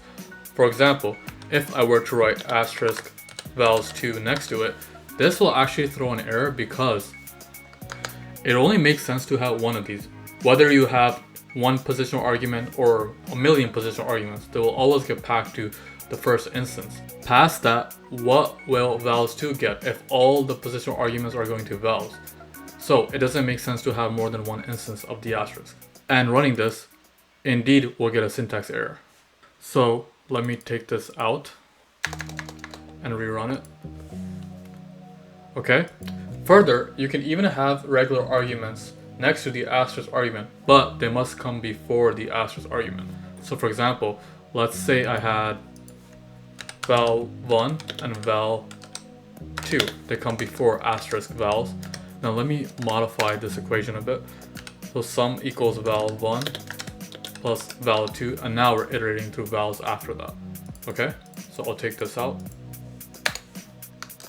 Now, since I have these two regular arguments in there, at function call, I have to specify at least two inputs because something has to go to those two arguments. So for example, let me run this. If I were to just run this as is, this will throw an error because missing two required positional arguments, val1 and val2. But now, if I specify 1 and 2, this will run just fine, and I get those results because the first two are going to val1 and val2, but the remaining are going to the asterisk. And because of this very reason that the asterisk is taking all the remaining arguments, that's why we can't put the regular arguments after that, because what will the regular arguments get if this is taking all the remaining? So for example, if I were to have val2 over here, then I will get an error. And indeed, I do. And just as a single asterisk allows a variable number of positional arguments, we can use double asterisk if you want the user to specify a variable number of keyword arguments. So this is how it looks like. Let's take out this, and let's take out this. Now I will write two asterisks and k to specify its keyword. I'll initialize this back to a 0. Now val is iterating for k vals. And whereas for a single asterisk it was packed into a tuple, a double asterisk is now, you might have guessed it, is packed into a dictionary. So now we write dot values, and now at function call we can write, so let's take this out. I can write print sum and then keyword arguments, a equals b, b equals 2, then c equals 4, and then let's say d equals 5. If I run this, I get my result. And to see that it is packed into a dictionary, I can write print k vals. Run it, and I see indeed that these keyword arguments are now packed into a dictionary. To summarize everything we have covered for arguments, let's put it all into one function. If you're defining all the argument types, the order matters. The regulars have to come first, and then you can specify the single asterisk followed by the defaults, and then the double asterisk must come last. Okay, now let's call the function. So this is how I will call it. I have all the positional arguments followed by the keyword arguments, and if I run this, this is what I get. We get the regular arguments down here, we get the single asterisk packaged into a tuple, then we have the defaults, and lastly we have the double asterisk packaged into a dictionary, and then we have our result of 31. Python functions also support recursion. The best example of this is factorials, where you have an integer and then you successively multiply one less that integer all the way down to 1. So to put this into a function, we can write def factorial, then the argument is the integer n, and then we can say if the integer is 0, then we just return 1. But else, let's just assume it's an integer greater than 0. We can then multiply n with the same factorial function, but with one less of that number. So I forgot to put the return here. Return. And this is how we could use recursion to create our factorial function, because factorial is recursively being called inside factorial until it goes down to n equals 0 and stops returning any more factorial. So Now let's try different factorials for 0 up to 5, and we get our results 1, 1, 2, 6, 24, and 120. And remember, everything in Python is an object. You cannot forget that. This even applies to functions. And variables are labels that point to addresses where that object is stored. So you can think of factorial as sort of a variable name that points to the factorial function object. And we can verify this by writing print factorial. So we see that it points to a factorial function object at this address. And if we were to bind this object to another variable, let's say factorial 2, we will see that it is the same address. And since we can pass functions around like this as arguments, then we can even, let me take this out, wrap multiple functions. To demonstrate this, let's say I have the following function, where I have an outer function set mean type, and then I have an inner function mean, and then the outer function returns the inner function mean. And the idea is that the inner function calculates the mean, but the outer function will specify what mean type do you want to calculate. Do you want to calculate arithmetic, geometric, or the harmonic mean? So basically, the outer function will wrap the inner function, and it will allow the user to modify how you want the inner function to be called. So let me run this. I can create two different type of functions based on the type I specify. So for example, I can create get arithmetic mean set mean type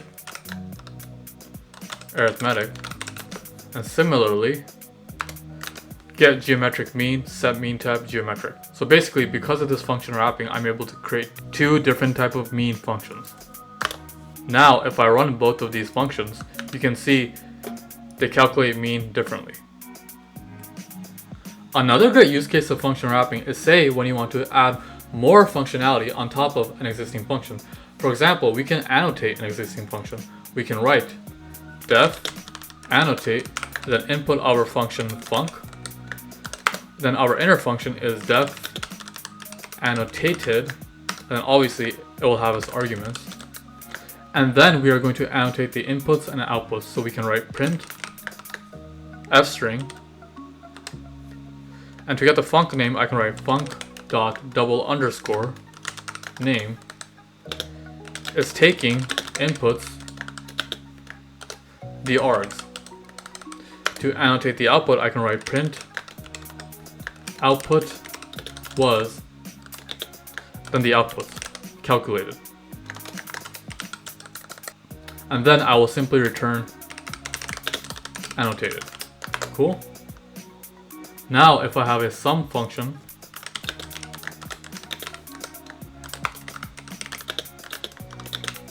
I can annotate this function like this.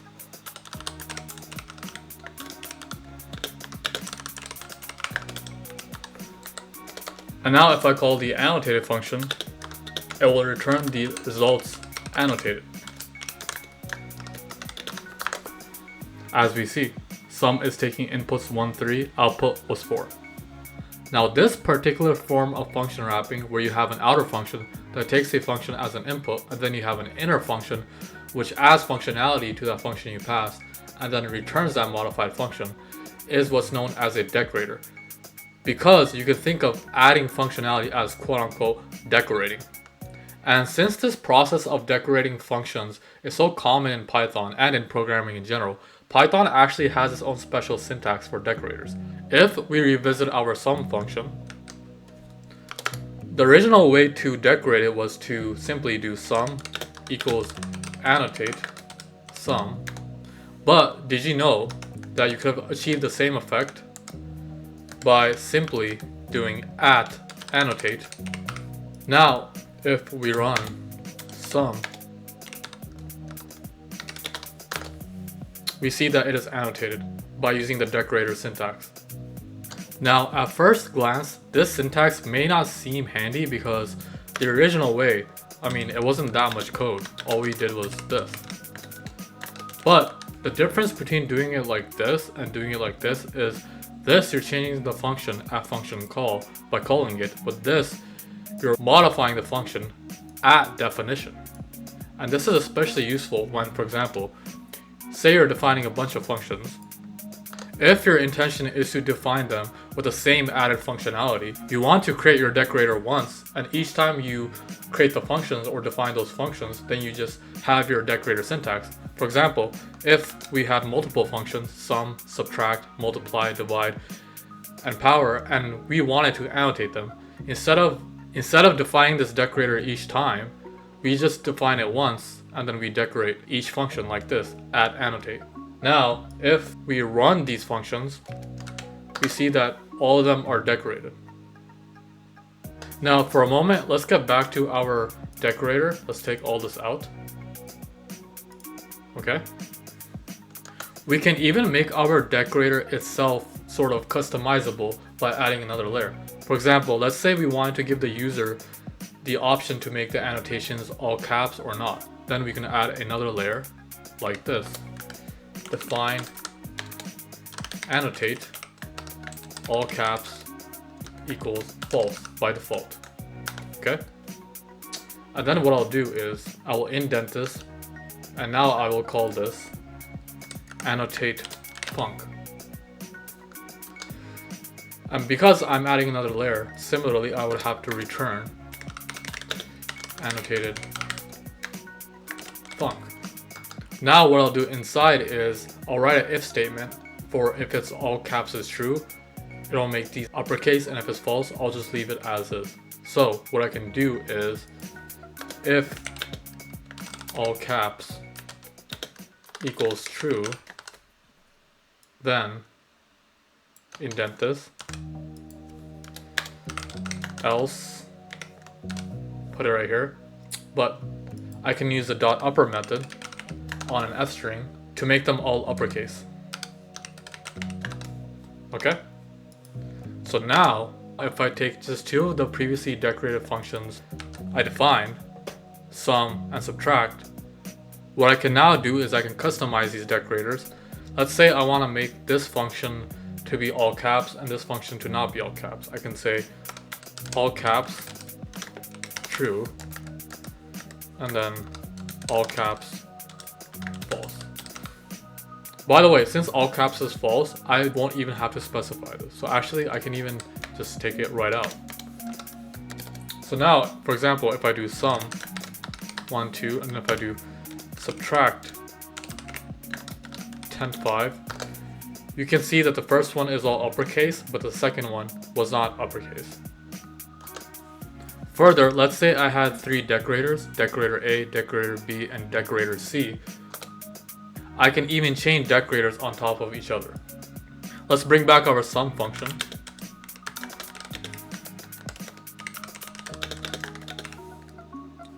So sum as is, if I do 1, 2, will just return the result.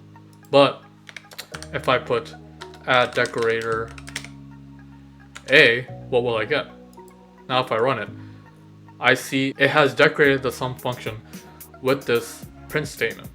But now if I put add decorator B, now it has decorated that on top of with this print statement. And further, I can even chain decorator C, and you get the idea.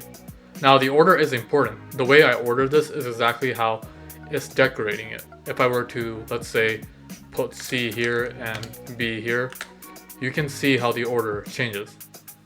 Now, if you're lost with all this decorator madness, just remember that if I take this, writing this is the same as writing this. You had decorator B first, and then decorator C, and then lastly you had decorator A. And now if I were to, sorry, this is supposed to be sum. And now if I did sum, the same one, you see I got the same exact result. Chaining a decorator like this, bottom to top, is like calling functions in cascade, first to last. Further, we can both customize and chain decorators.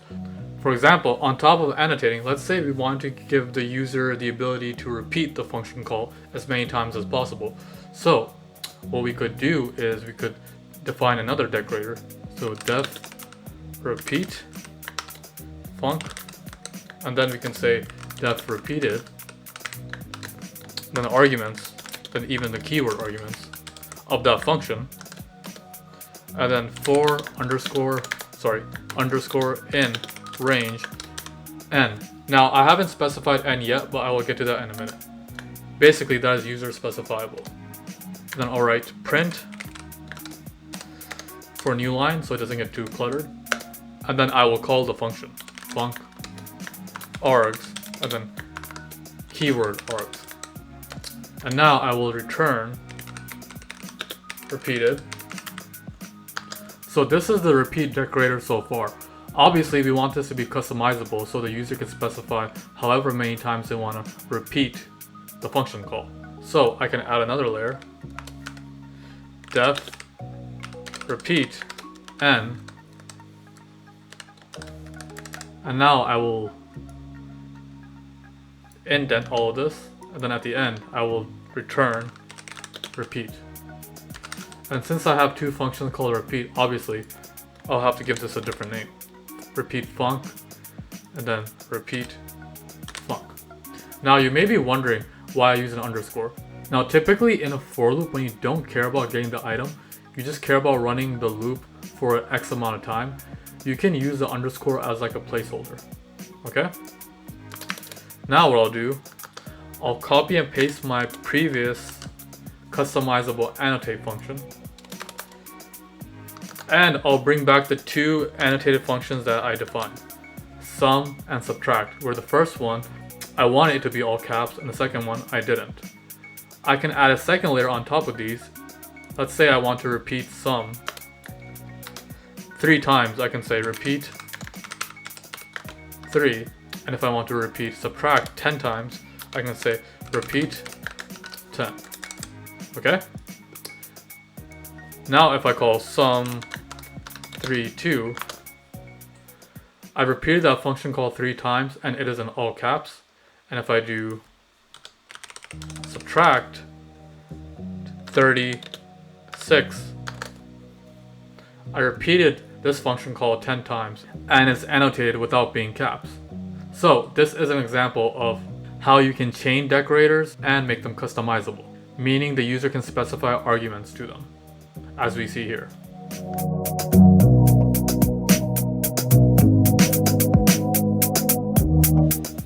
A lambda function is a simple one-liner hack for writing functions in Python.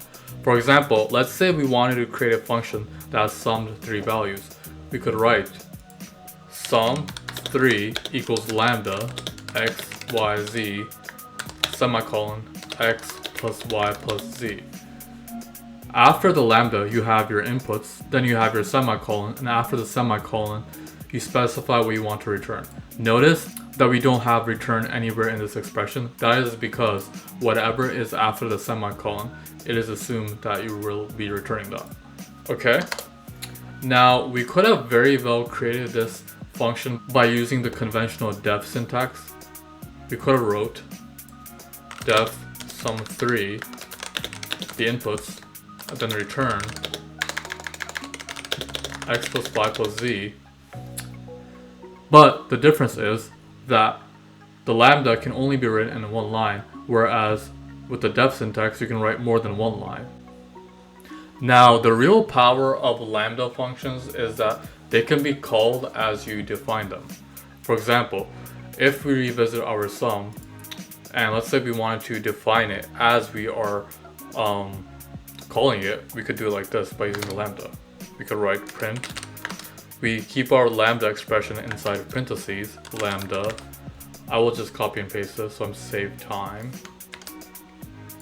Okay, and now I can just specify the inputs like this, 1, 2, 3. With the def syntax, this is not possible because with the def syntax, you have to first define the function. So I first have to define it. Now I can call it. So sum3, and that works just the same.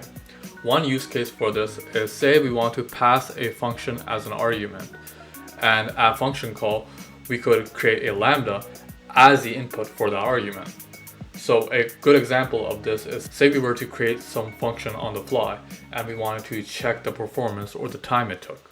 Well, we could create a check func time, and then we could pass a lambda as that input of that function. This is how it will look like. So import time, and then we have def check func time, and we have func. This will be the function that we pass, and then we have the arguments. These will be the arguments for that function. Okay, so we have our start time, time, and then we simply execute our function, and then we have our end time. Now, I don't have to specify the end time. What I'll do is I will return the delta, which is the time elapsed. So return time, and then minus the start time. So this will give the delta.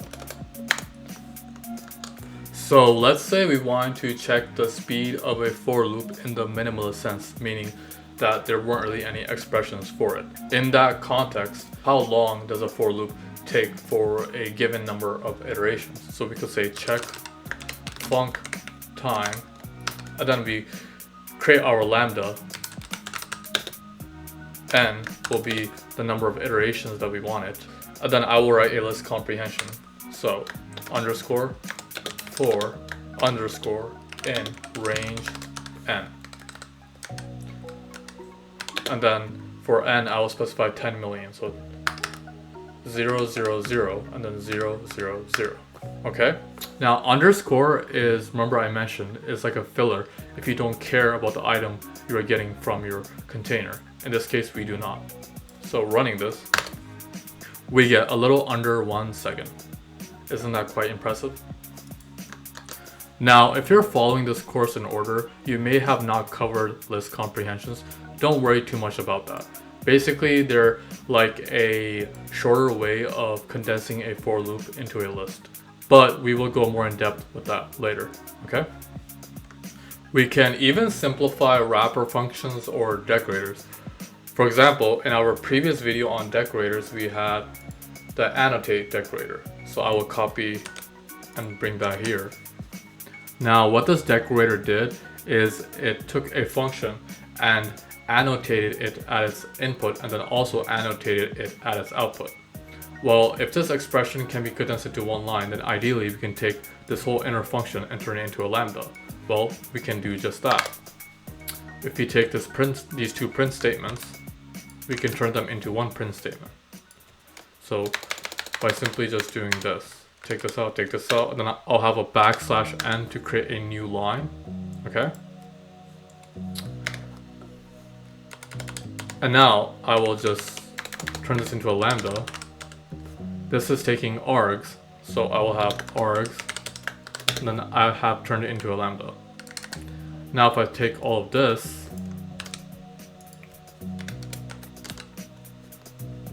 I can simply just take all this out, and now I have return lambda.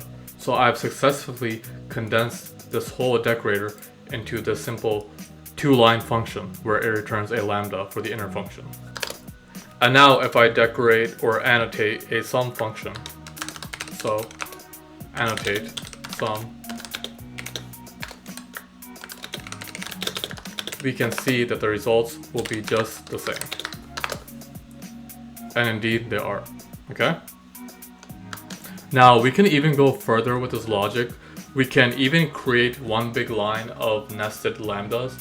So for example, in our decorator video, remember we added another layer to our annotate decorator. So let me bring that here.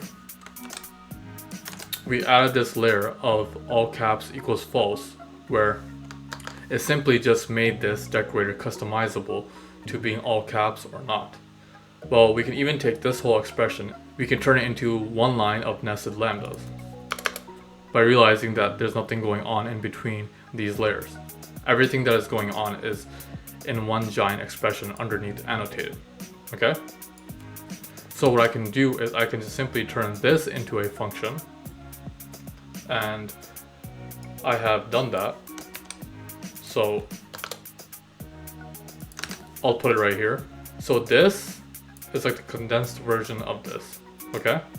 And now what I'll do is I'll write annotate equals lambda, all caps, equals false.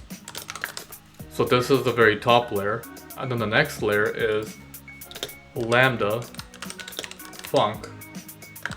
This is the second layer. And the final layer is lambda args. And I will return print annotate print func args all caps. Now basically what I've done is I've taken this customizable decorator, which is written like a behemoth, and simplified it into 4 lines by using nested lambdas. Okay, so that's the other power of lambdas. You can just stack them on top of each other. And if I were to, just as in the previous video, annotate a sum function and then annotate a subtract function, whereas the first was all caps and the second was not all caps, then running it, I get the same result. Okay, so all caps and then subtract 10(3). They're not all caps. Okay? Lastly, there are even special built-in functions where lambdas are very useful to use. One such built-in function is the filter function, where you can filter a container or precisely an iterable based on some logic. In this case, the lambda function is the logic. So for example, let's say we had a list, L equals list from integers 0 to 99, range 100. And let's say we wanted to get the second half of this list. We can use a filter like this, LF equals filter. And now we specify our logic, lambda x semicolon x greater than 49, because the second half is 50 and above. And second, we input our list, okay?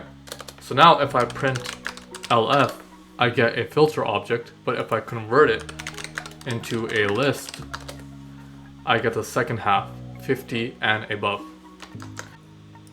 Another such built-in function is the map function, where instead of filtering based on a condition, we will simply just apply the lambda function on each element of the iterable, okay? So let's take our same list. Now I will say lm equals map, and I simply just want to take each element and raise it to itself. So I can write lambda x semicolon x double asterisk x. Remember, the double asterisk is for exponents, okay? And then I have L. So now if I do for Li in Lm and then print Li, I should get each of the new elements. And as we can see, these are exponentially getting larger and larger.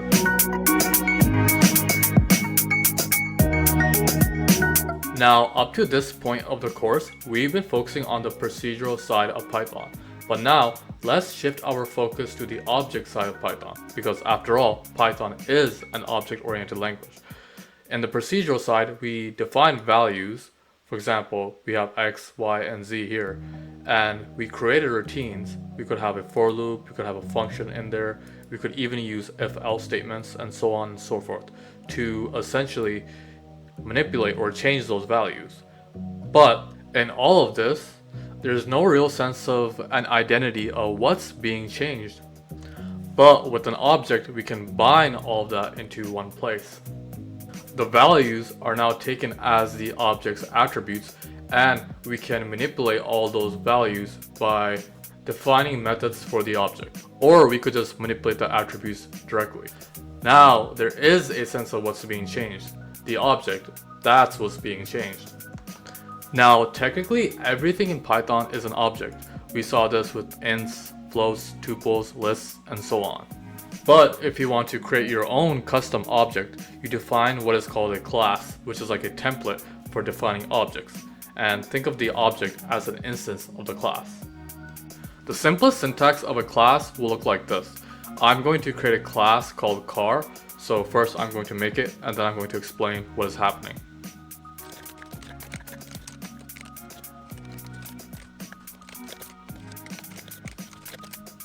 Now, what is happening here? We first typed class and then we typed the name that we wanted, car, followed by a semicolon. But what is this init? Init is a method of the class, a special kind of method known as a double underscore method because of the double underscores that we see here and here. Some like to call it dunder method, some like to call it magic method, but we'll cover more of those later on, okay? Now, what is init actually doing? What init is doing is specifying how the user wants to initialize or instantiate an instance. So let me run this. For example, let's say we want to create an instance called my accord. I can do car, and then closing parentheses. And now for the inputs, I specify the arguments that are specified at init. So for example, I could say make equals Honda, year is 2014, and then the color is silver. And once I run this, basically all this code underneath will be executed just like in any function. In this case, the arguments that we input are being set to attributes. Now, there's one important distinction to note is that whenever attributes and methods are concerned, to make those attributes and methods strictly of the instance, you have to specify the self in your code. So you have to specify self if you want this method to be of the instance, and self here if you want these attributes to be of an instance. Now I can access the attributes of the instance like this. So I have the following. And now I get the attribute values, Honda, 2014, and silver. Now the cool thing about objects that you define is that they're mutable. So we could dynamically add or change attributes. For example, let's say we wanted to add an attribute called mileage and we want to set it to 10,000. We could do my accord dot mileage equals 10,000. And now I can access that same attribute like this. And indeed, I get 10,000. Now in this example, there's not really much going on other than just setting the attributes. So let's turn it up a notch and do some more functionality inside the init. So I will define a class called employee, and let's do that. So let me take all of this out. First, I'm going to write it and then I'll explain it.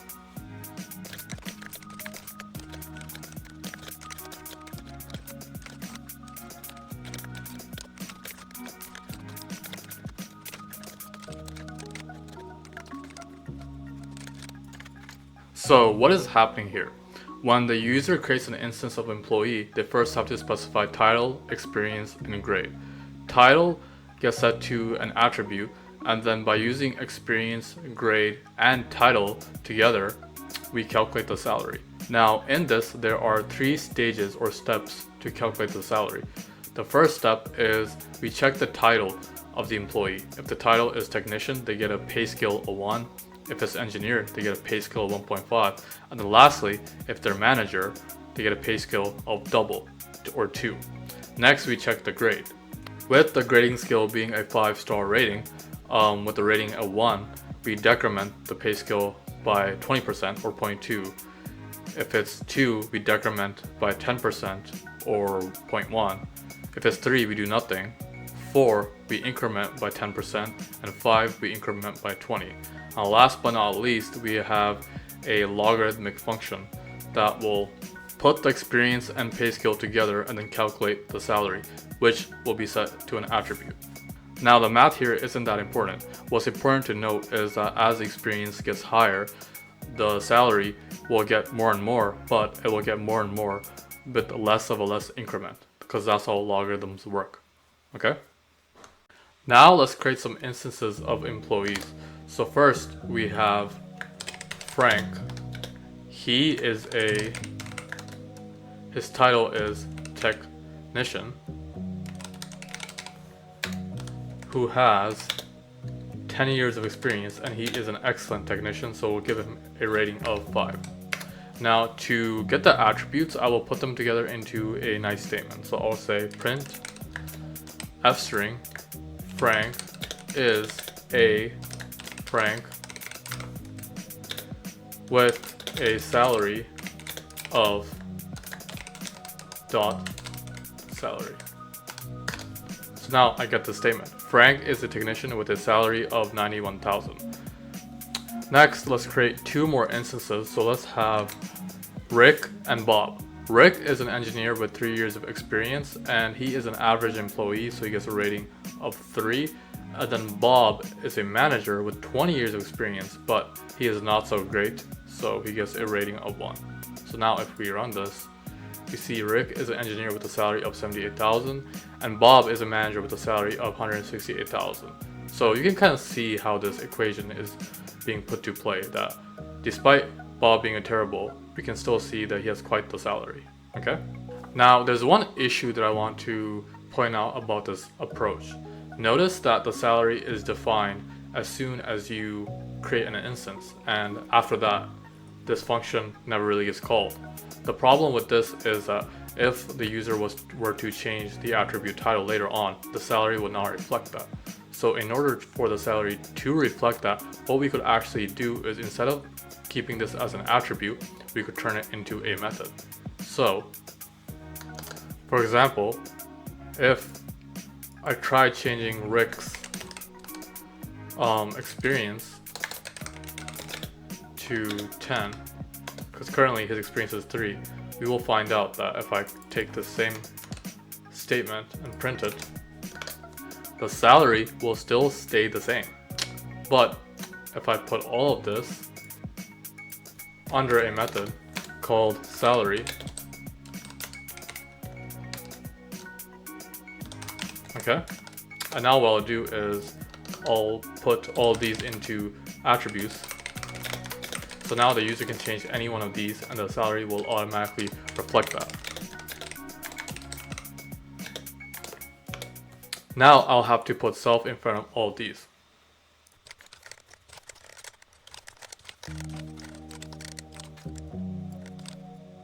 And last but not least, I will simply use return, because now it is no longer an attribute.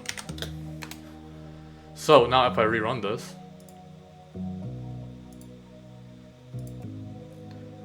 notice how it's saying bound method, because salary is now a method. So if I simply just write parentheses, it will call the method instead. So now we're getting that statement. So change all of these to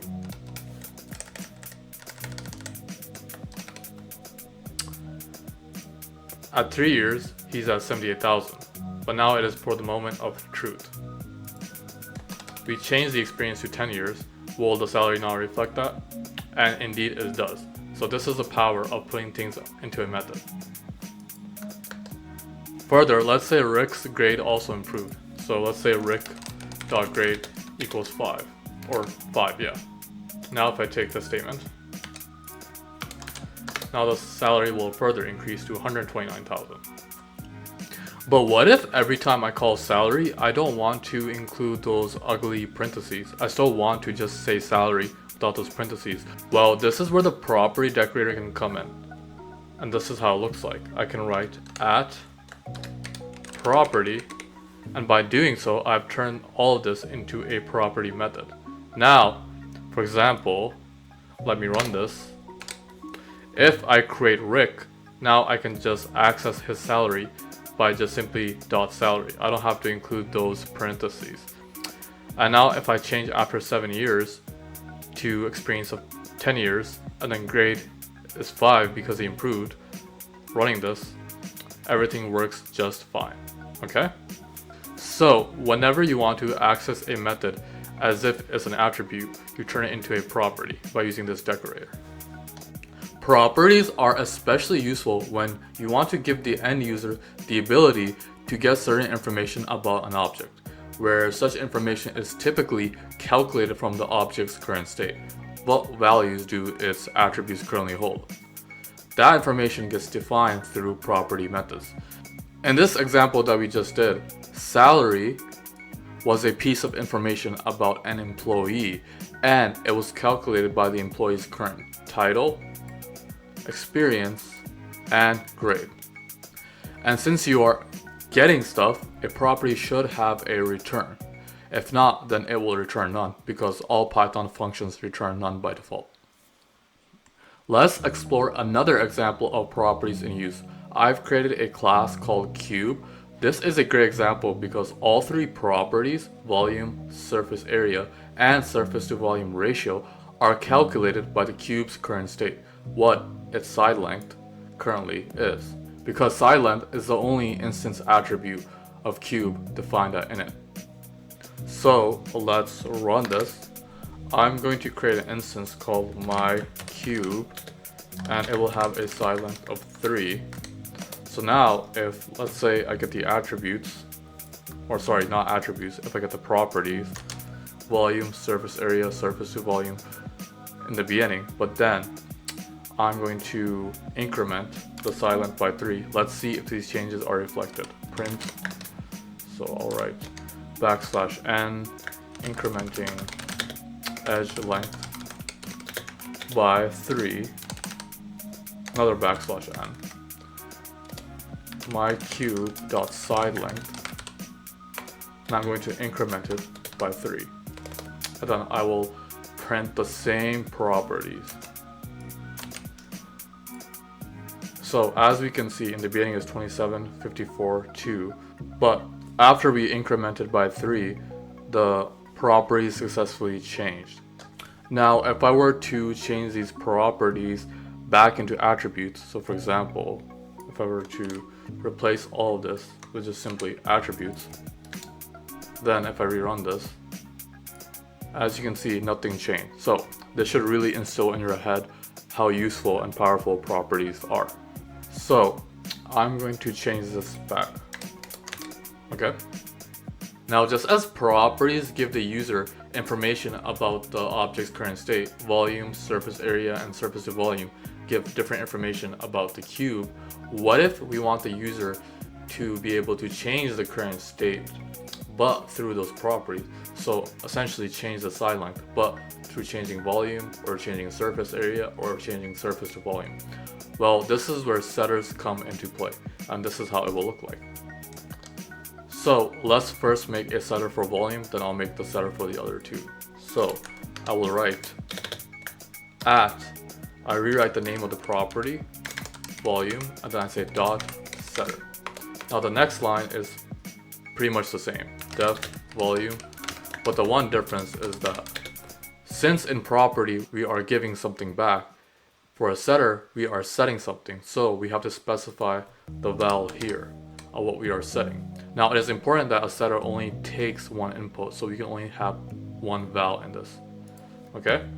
Then now I will say self.sideLength equals val raised to the cube root. And this follows because just as volume is giving the side length cubed, a setter based on setting the volume will be the reverse of that. So now we are just setting the side length as the cube root of the volume we specified. It's really important that a property has return because you're giving something back, but a setter doesn't. A setter, you're changing something, so we're changing the state, the side length, okay? And following this similar logic, we can create setters for surface area and surface to volume. So I'll go ahead and do that.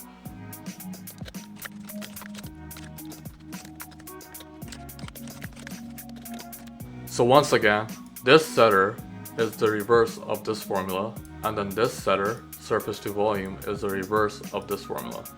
Okay?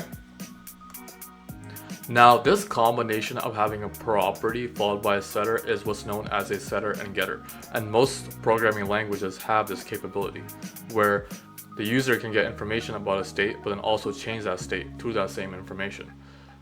Now the order here is important. You have to have the setter after the property. If I were to put setter above the property, then this will throw an error. Okay? So now let's put this to the test. So what I'll do is, instead of changing the attribute side length, I will call one of the setters. So I will call the setter volume. I'm going to change volume, and what I'll do is I'll double the volume. So now I have my cube.volume incremented, or not incremented, remultiplied by 2. So now if I run this, so far it seems correct. Now I don't know why Python didn't give the exact number, but just go with it. This is basically 54. So remember, the first value was the volume. You have 27, but now it's 54, and 54 is double of 27. So far it seems like it's working.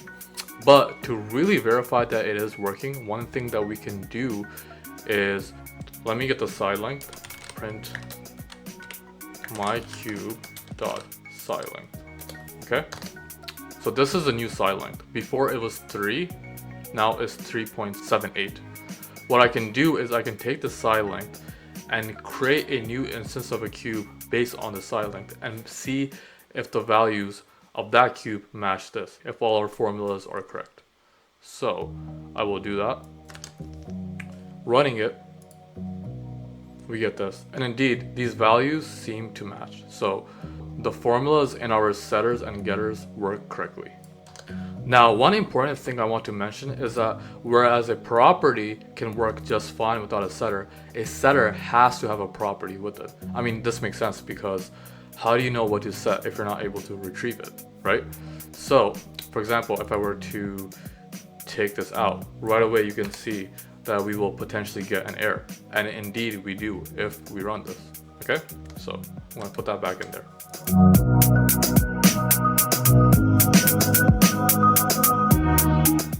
Next up, we have class method. A class method is useful when you want to initialize an instance in ways different than the default init specification. To demonstrate this, let's create a class called scene.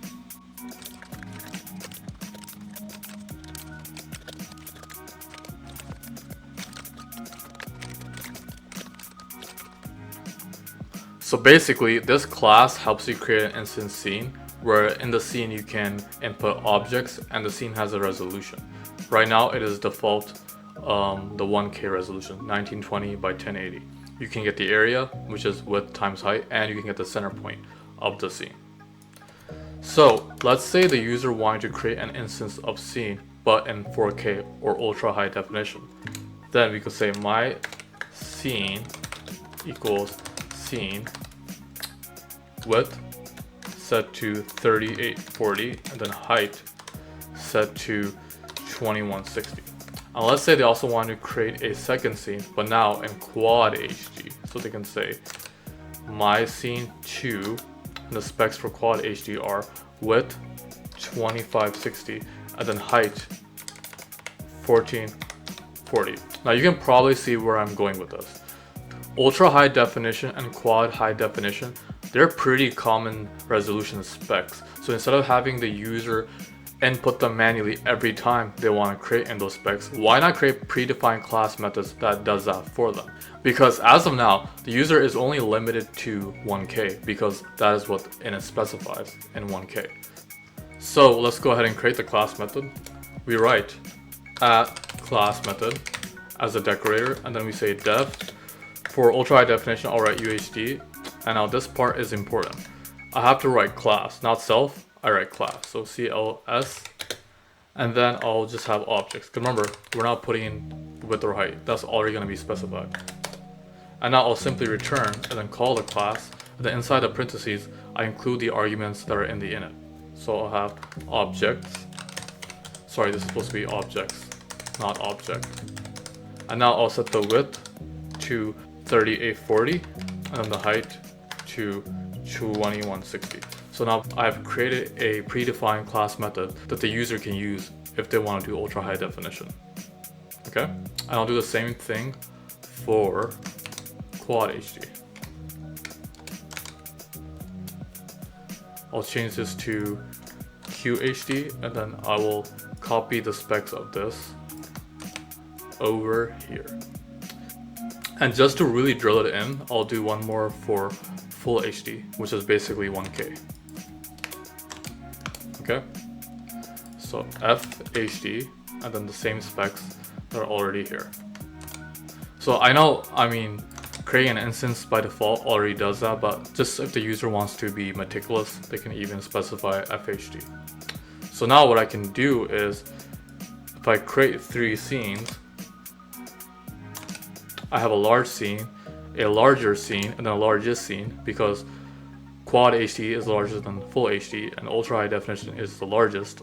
I can get their area by getting those properties. Now if I run this, can see how the areas are successively larger.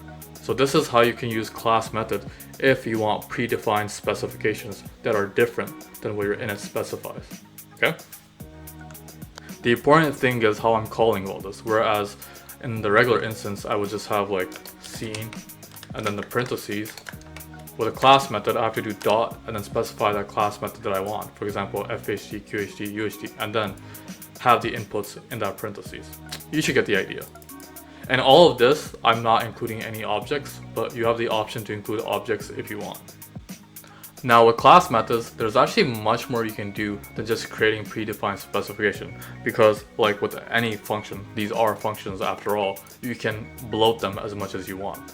But I only covered the use case of creating predefined specifications because that is generally the most common use case of class methods. But you can do pretty much anything you want with it, as long as you're returning some form of a class on top of the other code that you write.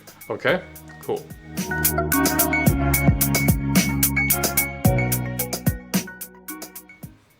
Another method is a static method. A static method is independent of an instance.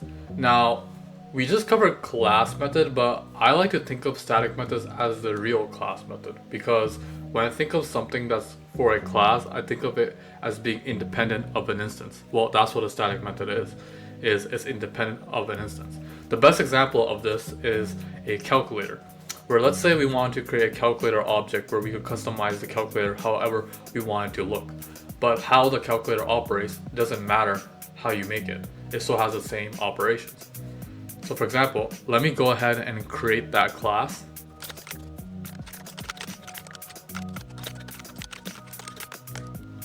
And now I will include the static methods.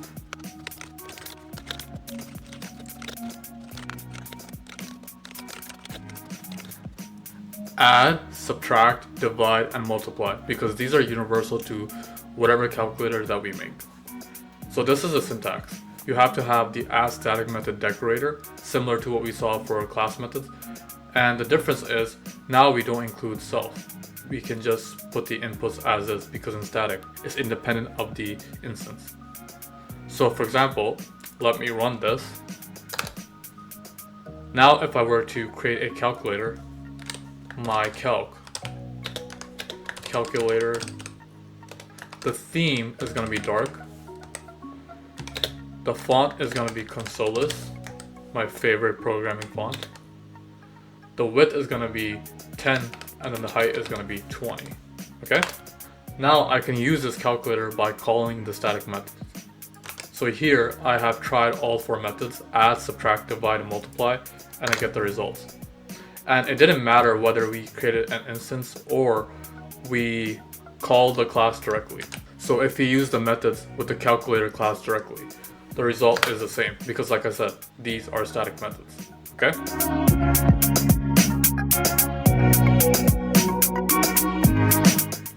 Now, just as static methods are methods that don't depend on an instance, you can even have attributes that don't depend on an instance. These are known as class attributes. For example, let's say we want to create a class called sun, and we want to represent all its specifications as universal constants. Well, we could achieve this by setting them as class attributes, like this.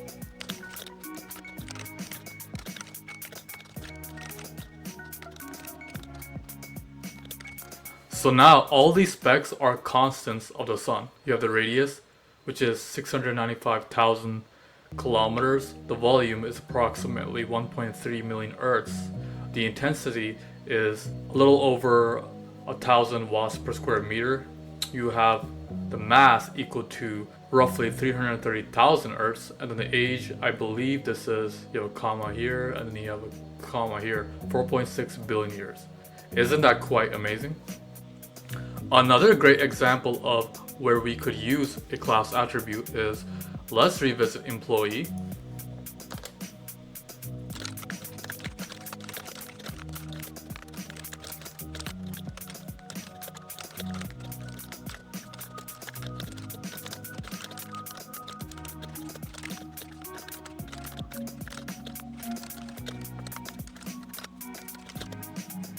Now let's say if the employee was to perform better than average, so say better than a grade of 3, on top of the 10% or 20% they're getting on their pay scale, let's give them a bonus. And we can make this bonus universal, so a class attribute. So give them a bonus of $1,000, okay? Now you may be tempted to add the bonus here and here, but this would be incorrect because pay scale is a scalar. So adding a bonus here would be just adding to the scalar. The correct way to do it would be like this. Let's take the return out. Let's make this a salary temp, okay? And now what we will do is say if salary temp is greater than 3, then we increment that salary temp by the bonus. So now we call the class and then we say dot bonus, okay? And then we simply return salary temp. Now you may think that this might be silly because why not just put the 1,000 here? But the power of this is, let's say we had multiple methods in our class where we wanted to refer to bonus and we want to give the flexibility of changing bonus however we want to change it. Then we can just call employee.bonus instead of writing that number every time.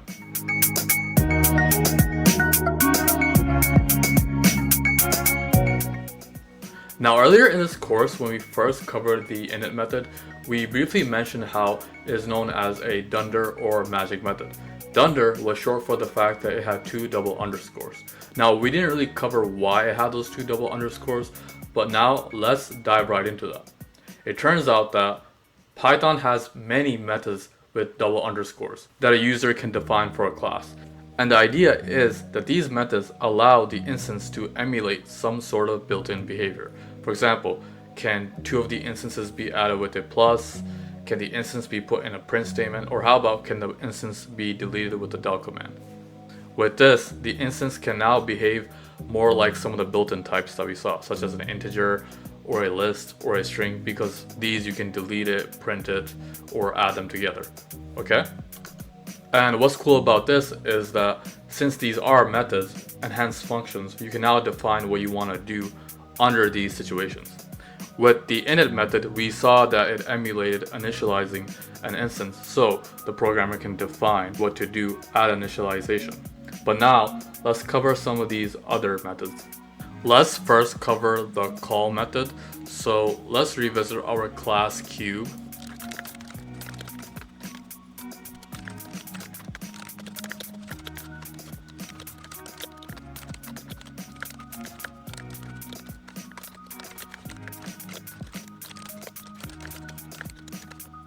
Now the init allows us to create an instance by inputting the side length value.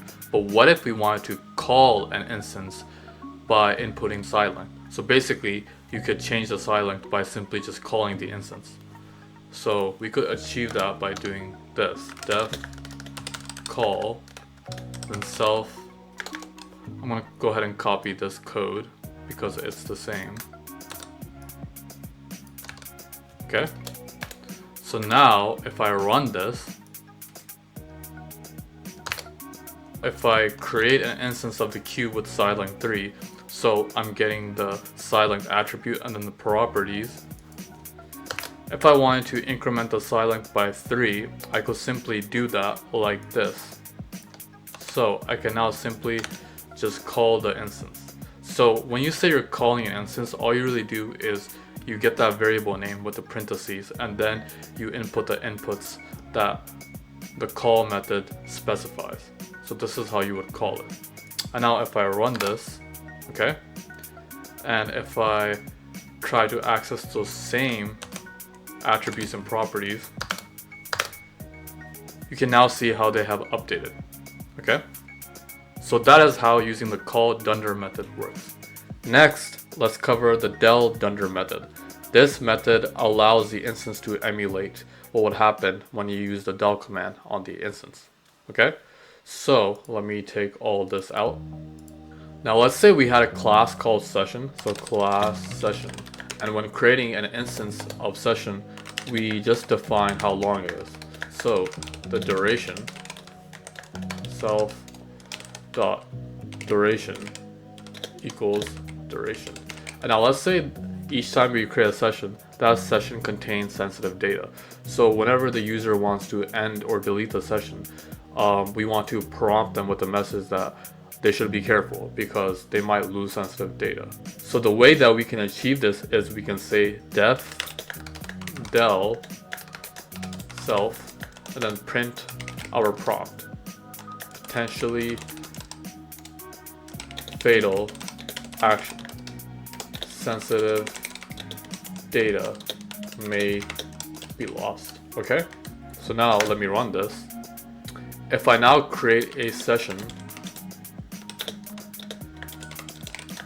with the duration of 10 minutes and I try to delete the session, I am now prompted with that message. Potentially fatal action. Sensitive data may be lost. And just to see that this session is deleted, I can now try to re-access it, my sesh, and you can see that it is no longer there. Now I just want to reiterate something earlier that I said in the course in regards to the del command, is that whenever you use this, you're not actually deleting the object, you're only deleting the variable name that is binded to that object. The garbage collector is what eventually deletes the object, so just keep this in mind. Next, let's cover the str dunder method. So let's revisit the employee class once more.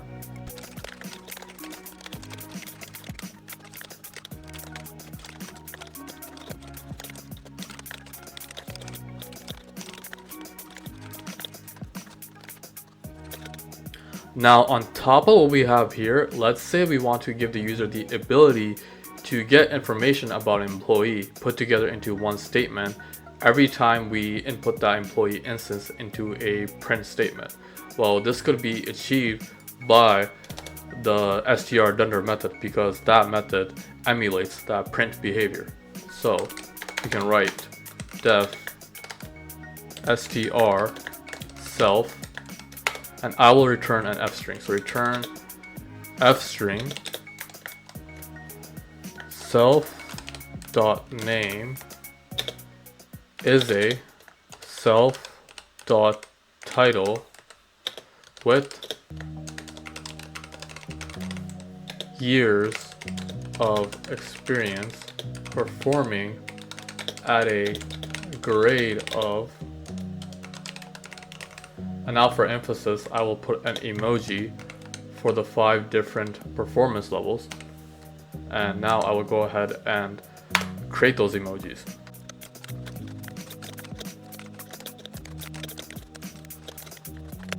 So basically, if employee performs at a level of 1, they get a sad crying emoji. Level of 2, get a sad emoji. Level of 3 is pretty neutral, they're indifferent. Level of 4, they're happy. And level of 5, they're very happy, so they're crying a little bit. So now let's run this and create some instances. So I will create 3 instances. Frank, Rick, Bob. Frank is a technician with 10 years of experience. He is excellent. Rick is an engineer with 3 years of experience who is average. And Bob is a manager with 20 years of experience and he is pretty terrible. Okay? So now I can get all their information by simply printing their instances. So running this, I get their informations. And this was all thanks to the str dunder method. And that's how it works. Lastly, let's cover the add dunder method. So let's create a class called land, class land.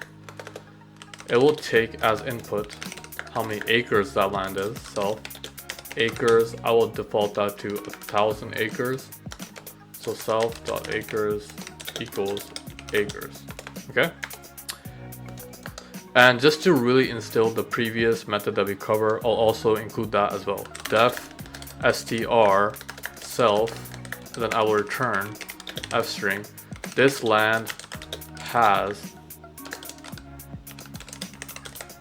acres. Okay? Now the way that the add dunder method will look like is like this. Def add self, and now you want to include other. Other basically takes on what the other object would be after the plus sign. So this add_dunder method is assuming that your object is at the beginning of the plus sign and the other is after that. So that distinction is important.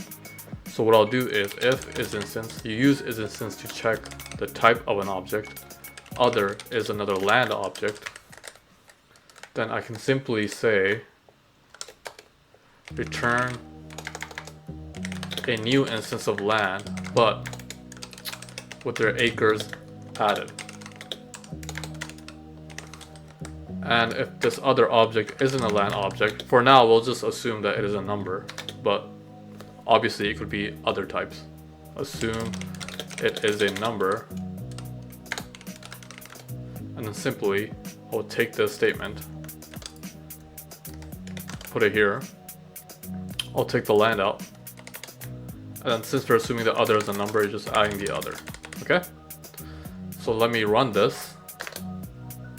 And now let's create some land instances. So land A has 100 acres, and then land B has 10,000 acres. And if I were to create a third land that had the total acres of the both, then previously what I would have to do is create a new instance and then say land A dot acres plus land B dot acres. Okay?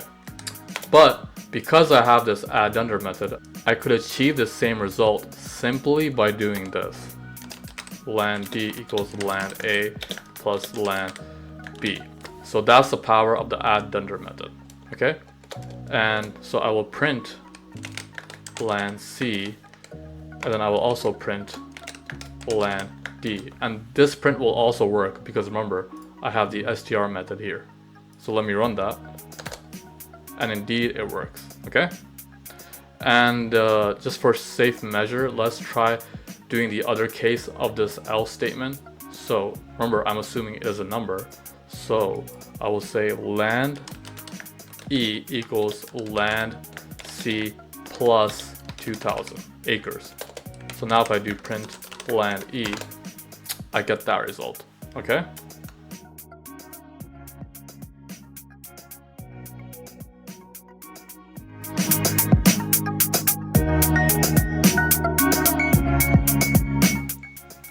Now, when we last worked with the employee class, we had left off with incorporating the bonus class attribute, where we gave a bonus of 1 grand if the employee performed better than average, or if their grade was greater than 3, as we see here. So then we incremented the salary by that bonus. And just to really instill this class attribute, I will go ahead and add another property called email. So I will say at property email self, and then return an f string self.name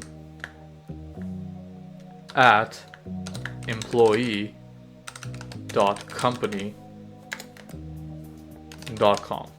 Okay? Right now it's showing an error because we didn't define company, but we'll make that a class attribute company, and for now I'll call it instance. But this shall now give a flexibility for if anyone wants to use this object for their own company, they can change company. Okay? Now that I have all this put into place, the big question is that what if for each particular title, whether we had technician, engineer, or manager, we wanted to give them their own distinct functionality or attributes and methods? Well, this is where inheritance comes in, where we can create child classes to extend the functionality of the parent class. In our case, the child classes will be technician, engineer, and manager, where the parent class will be employee. So what we will now do is we will take out title because we no longer need it as an attribute and hence an input. So I'll take that out. And with this, I'll have to take out title everywhere else it is referenced. So for now, I'll just comment this out because I'll need this code later. I'll temporarily make this a 1. Okay? And then I'll take this out. Right now it is saying name is a blah blah blah years of experience. So to make this sound like English, I'll say name has X years of experience. Okay? So now if I run this works. So the way I can inherit employee into the child classes is pay close attention. I will write it like this. Class, I'll start with technician. I use parentheses and then I put the parent class inside, employee, okay? For now, I'm not adding any functionality, so I'll just put pass. I'll do the same for engineer. And lastly, for manager.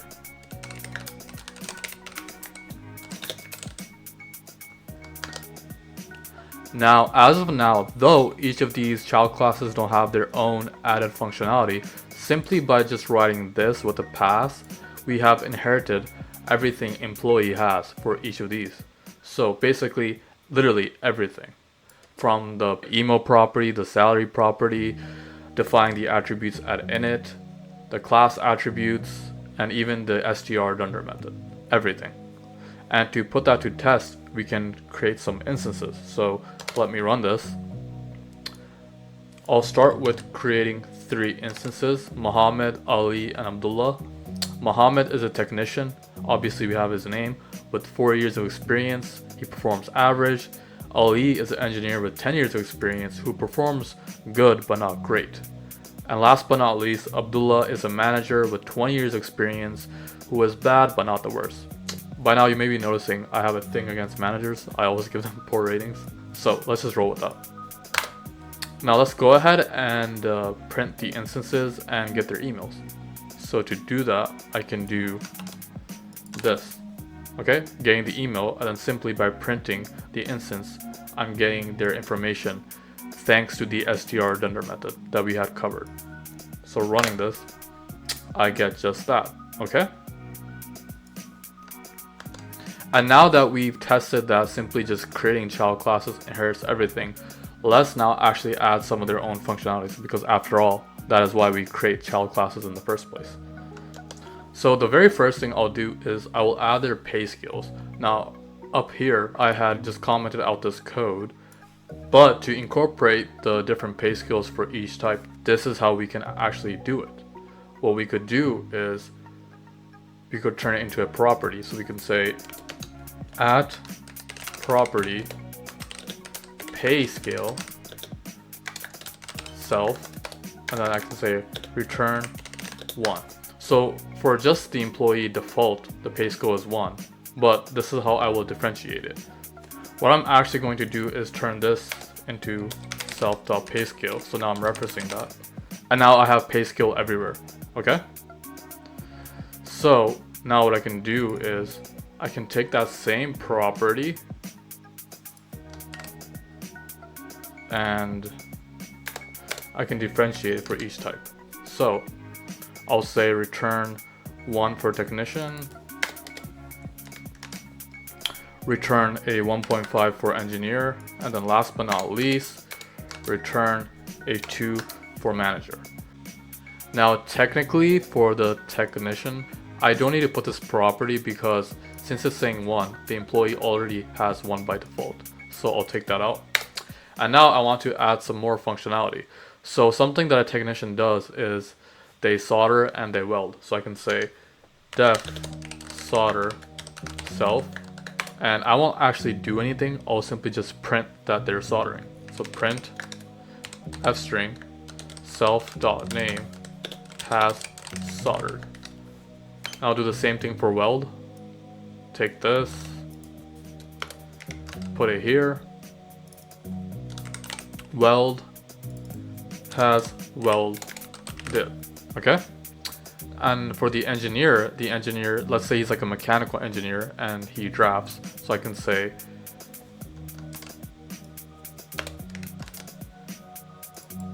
draft has drafted a blueprint. Now let me put some spaces so you can see this better. So space here, space here. I'll put 2 spaces between the classes, 2 spaces between the classes, space here, and a space here. and lastly a space here. So now you can see this a little bit more clearly. Now there's quite some functionality I'm going to add to the manager. So first I'm going to add it and then I'll explain it.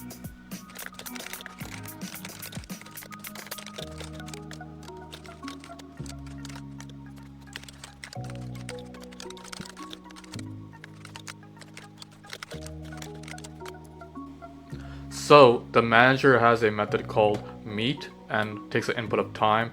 So when I call this method, I'm simply saying manager has set a meeting at X time, make sure to be there promptly. Okay, and then they also have a method called supervises. This is so if the user wants to know what employees the manager supervises into a nice print statement.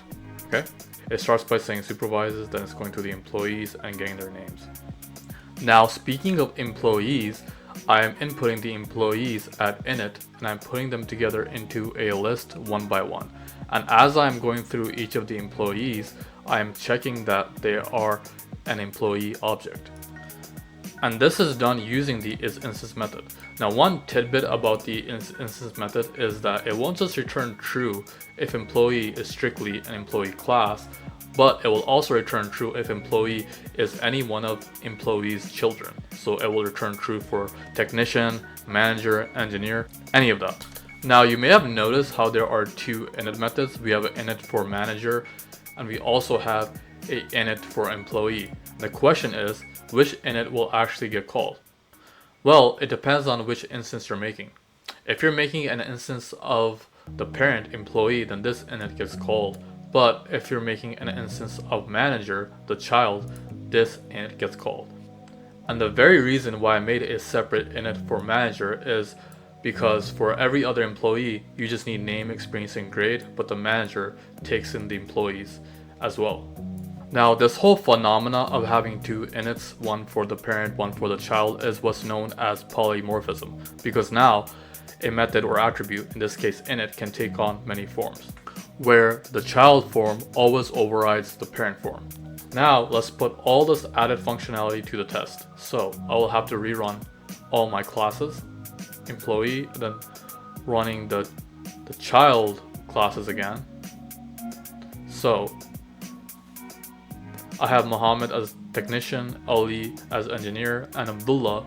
Now I take in an added input of employee, so I'll say he manages Muhammad and he manages Ali. So let me run that, it works just fine.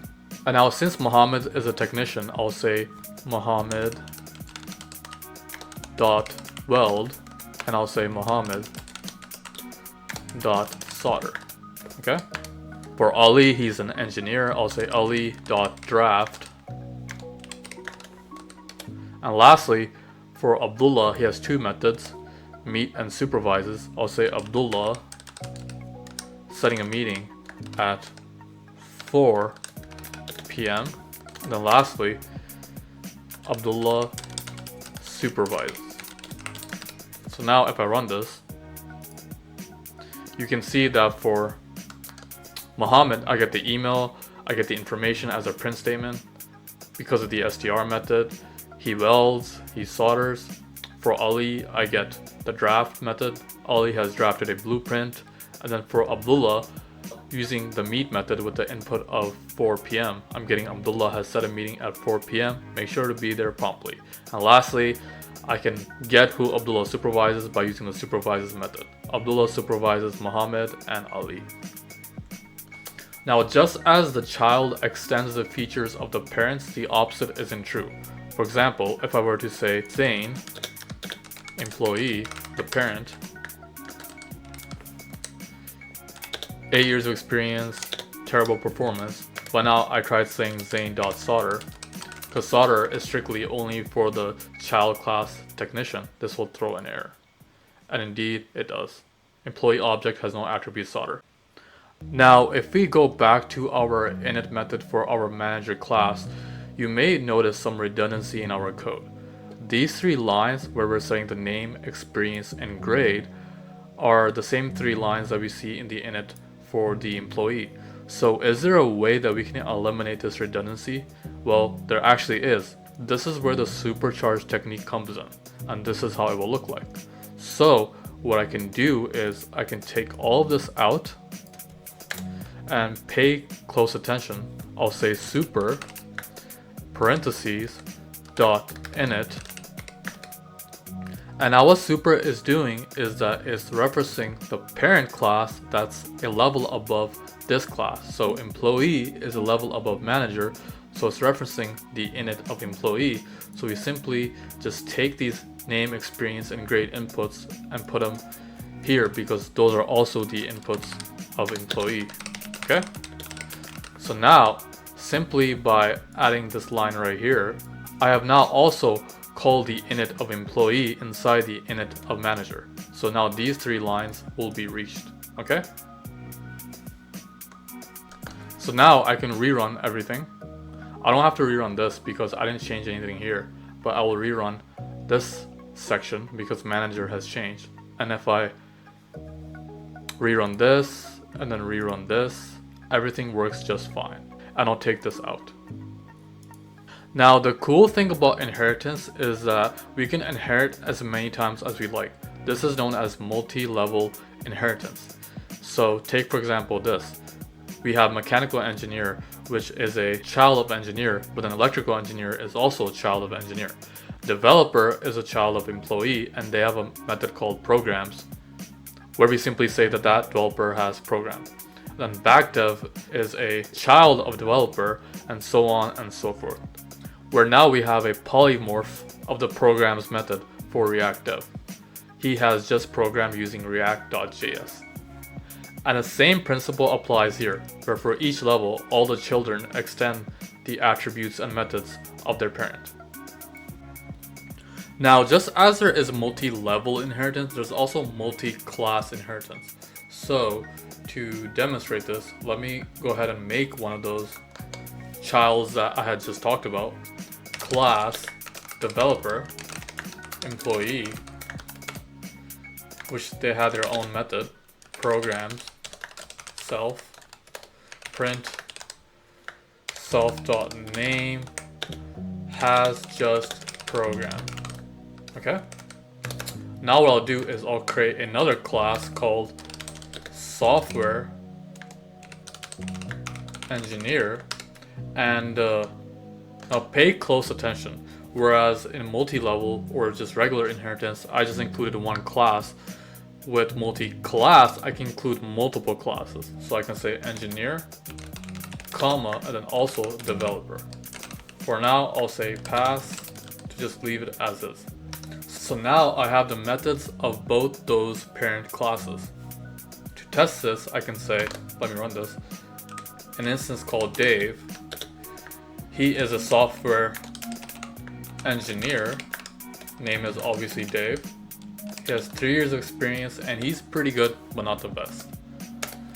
So, since he's an engineer, he can also draft, and since he is a developer, he can also program. So if I run this, it works just fine. Now, one thing you may be wondering is if both these parents have a polymorph, and if we were to call that polymorph from the instance of software engineer, how would software engineer know which polymorph to take on? Well, this is where the method resolution order comes in. And to better understand this, first what I'll do is I'll say print help software engineer of the class. And this is what I get. I get the method resolution order. So for any polymorph method, what this tells us is that first, it will look for that method in the immediate class, being software engineer, and then it will go through the parent classes that are directly a level above, being engineer and developer, but from the left to right order. So engineer comes first, so it's saying engineer, and then developer comes next, it's saying developer. Next, it will repeat the same process, but for the level above that, which is employee. And last but not least, if it doesn't find that method anywhere in the parents or within itself, it will look for it in the built-in object class. Now, to quickly demonstrate the method resolution order at play, I have redefined the engineer and developer that software engineer is inheriting, but with their own init methods. Okay? So the only difference is the engineer init takes tools and the developer init takes languages. So I've created 2 instances of Dave, and the idea is since software engineer references developer first and it doesn't have its own init, it will take on the init of developer. So if I were to write name, experience, grade with languages, this will be correct. But if I write name, experience, grade with tools, this will throw an error, as we potentially see, because tools belongs to engineer, but engineer init is not called. So if I run this, I get precisely that. Now if I were to flip the order, if I were to flip it, put the engineer before the developer,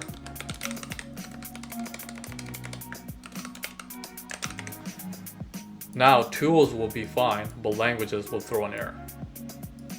So I hope this helps you understand how method resolution order is working. Cool? Now one final tidbit I want to mention is that if we revisit manager for a second, so let me go back up to manager, I can replace super with the exact parent that I want to reference. So for example, I could have done employee. Now I'm explicitly saying that I want the init method of employee. But now the difference is I will have to include self in this statement. And if I were to run it, so let me run it from the top, run this, everything runs just fine. So this brings into question, if I can just write like this, why include super in the first place? Now super is doing a lot of things that I didn't quite cover, and frankly all that stuff is a little beyond the scope of this course, and some of it I don't really understand myself, to be honest. But just by going over some of these examples, I hope it sparks your interest to explore that further if you'd like. Now we move on to our next topic. So let me take everything out. I no longer need it. Let's say that in our class, we want to make certain attributes and method private, such that they're not accessible by the user. How can we do that? Well, in Python, there's no way to actually do that, but there is sort of a workaround for it. It's called name mangling, and this is how it looks like. So let's say we had our class called session. For the inputs, it took the username, the password, and the duration. You can probably see where I'm going with this. My intention is to make password hidden. So self.username equals username, self.duration equals duration, and then for the password, pay close attention. I'm going to have 2 double underscores, password, and then password. So this is how name mangling looks like. Now, if I were to create an instance, so first let me run this. I have an instance mysesh. The username is my first name, Ahmed, dot last name, Salim, 23. Password is Python in 10, and the duration is 10 minutes. Run this. If I try to print the username and duration, this will work just fine. But now if I try to print the password, mysesh.password, what do you think will happen? Right away we get an error, and rightfully so, because we don't have an attribute with just password. It has 2 double underscores. Well, what if we try getting that? Okay, will this work? Turns out that doesn't work either. And the reason for this is whenever you have 2 double underscores before your attribute, you have name mangle that attribute, okay? So does this actually make password hidden? The way we can verify that is to check all the attributes of our instance. And the way that we can do that is like this. We can do print dir and then say mysesh. Now I don't want to print all of them as one statement, so I'm going to use a for loop. So I'll say for attribute in dir mysesh print attribute. Okay, so now I get all the attributes. right away I can see duration and username, but where is password? If you look all the way to the beginning, password is hiding here. So what has happened? Why are we seeing the session? It turns out when you have two double underscores before your attribute, Python name mangles it like this, where it puts one underscore followed by the class name of that instance, in this case session, before you have that, okay? So in actuality, name mangling does not actually make your attribute private, it just changes the name around. So no matter how many times you put those two double underscores before your attribute, just keep in mind, for somebody who knows Python can simply just get the class name and then find that attribute, or simply just print the attributes directly and find it like this, okay? So then this begs the question, if name mangling does not make an attribute private, then what really is the purpose of name mangling? The real power of name mangling is when you want to create polymorphs of an attribute, but you don't want the child attribute to override the parent attribute. You want both of the attributes to exist simultaneously. To demonstrate this, I will create my example first without name mangling, then I will do it with name mangling so you can see the distinction, okay? So let's say I had my class session. Let me take it and let me put it here. For now, I will take out the name mangling, take this out. And let's say I have two child classes of session. So I have day session and the night session, where both of these have their own init method. And within their init method, they are referencing the init of session, the parent, but they're also redefining the password attribute in their own way. So for the day session, you're redefining password, but you're adding the day underscore before it. But for night session, you're adding the night underscore before it. So now the question is, if I were to create an instance of day session and night session, and if I were to access password, will the password come out like this, or will it come out with their own prefixes added? Let's test that. So let me run this. Now if I created their own instances, day sesh and night sesh, same username, but Python by day for this password and Python by night for this password. Now if I print day sesh password and then night sesh password, what do you think will happen? So it turns out I get their prefixes added. So I'm only getting the passwords that are redefined in the child classes. I'm no longer getting the password in the parent class. But if I were to name mangle, I could do that. So if I were to put a double underscore here, and then put two double underscores here, and then two double underscores here. Now if I rerun this, okay, and if I say session password, session password, you can see I'm now getting the parent version of the passwords without the prefixes. But now if I take the same print statement, but instead now have the day session and then night session, I'm now getting the same password but with the prefixes. So what this is demonstrating is that with name mangling, we can create a polymorph of an attribute for both the parent and the child such that we can access both those attributes simultaneously. One doesn't have to override the other. For the child's, day session and night session are their own password. They don't override the parent's session password, okay? Now just as we name mangled attributes, we can also name mangle the methods. So we can write, for example, def double underscore get history. Then I'll simply say print getting history. Okay, so let me rerun this. Let me run these blocks and I'll say day sesh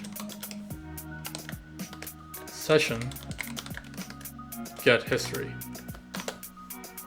And as we see, that works. Now, what if I write day sesh? Will this work? It shouldn't work because, like I said, this name mangled method is strictly for the parent session. Okay? So that pretty much covers it for name mangling. Now me personally, I don't like to use name mangling. I think the whole idea is silly. I very rarely have to create polymorphs of an attribute where I'm using name mangling for that. And we already saw for the case of private attributes and method how name mangling was far from a solution. It was just a silly workaround. So what can we actually do when we want private methods? So I put together an example of what I like to do in that scenario. I like to use a setter and getter in place of using an attribute in conjunction with the hashlib library, where I like to use the SHA-256 encryption technique to make that setter and getter private.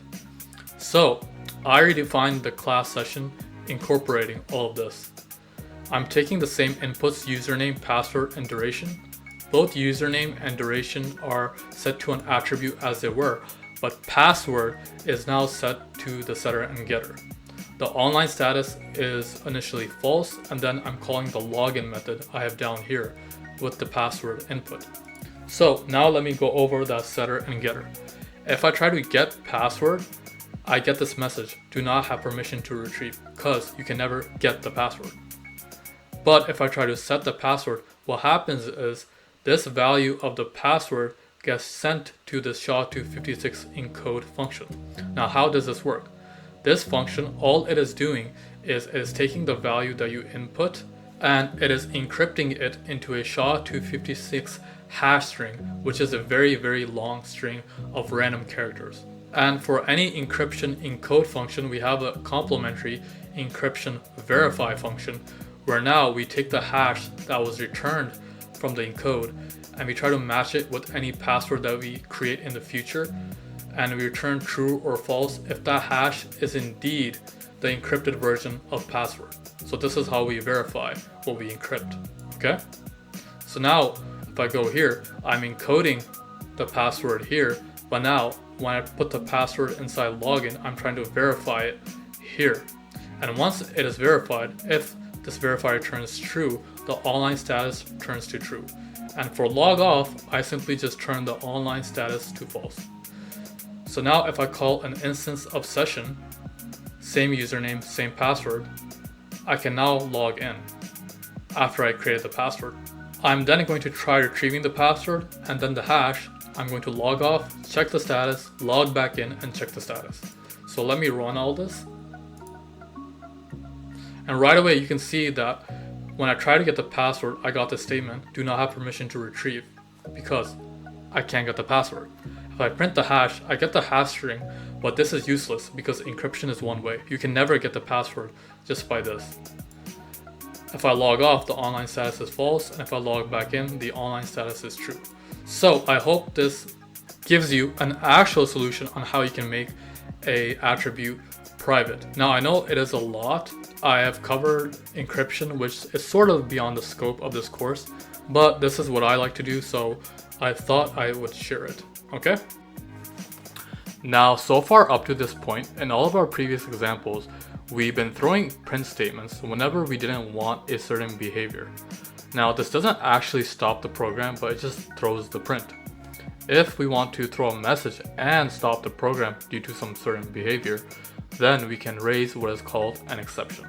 And this brings in the topic of exception handling.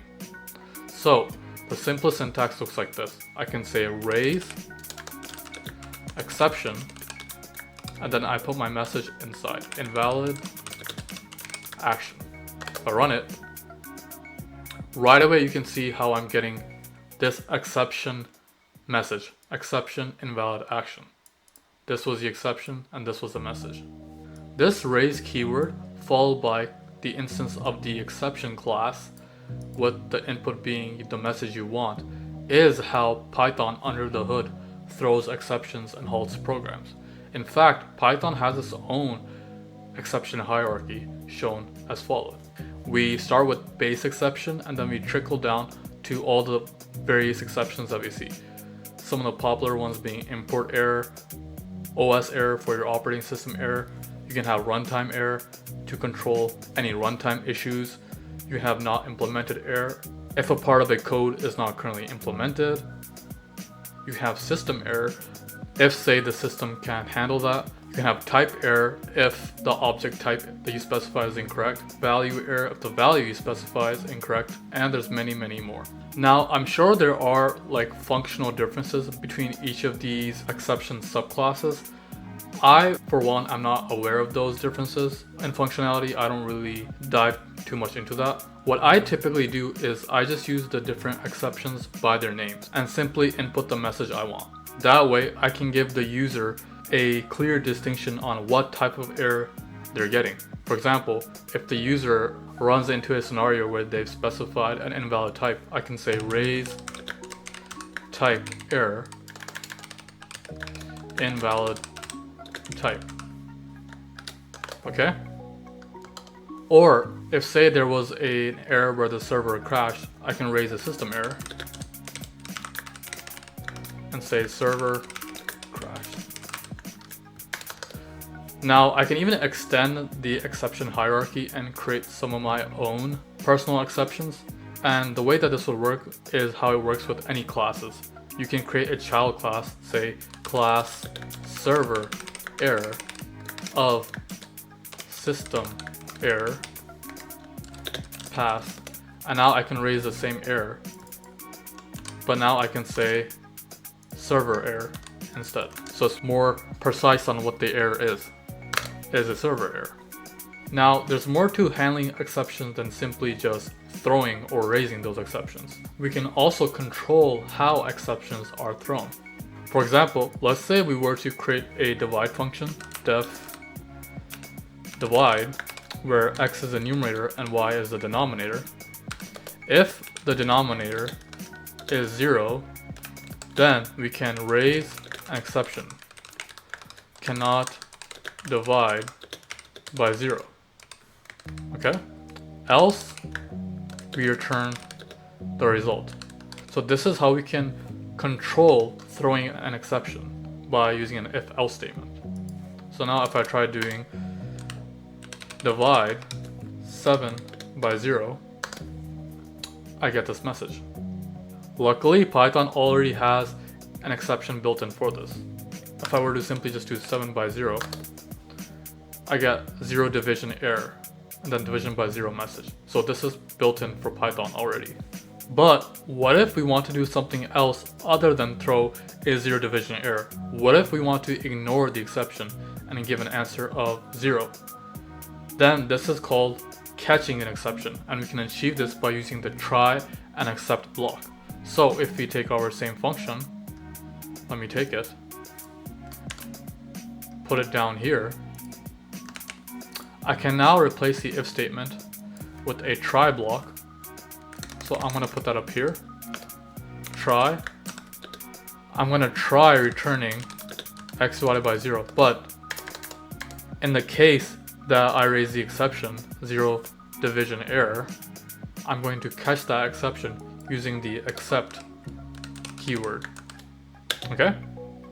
Now, except by default will catch any exception, but if you want to catch a very specific exception, you can specify the exception. So 0 division error. And then in that scenario, we want to return a 0.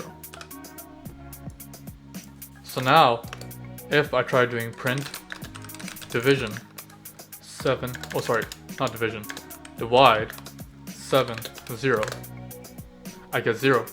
Now this try except structure is very powerful. There's actually more to it. We can even look for multiple exceptions in an order and then do stuff on top.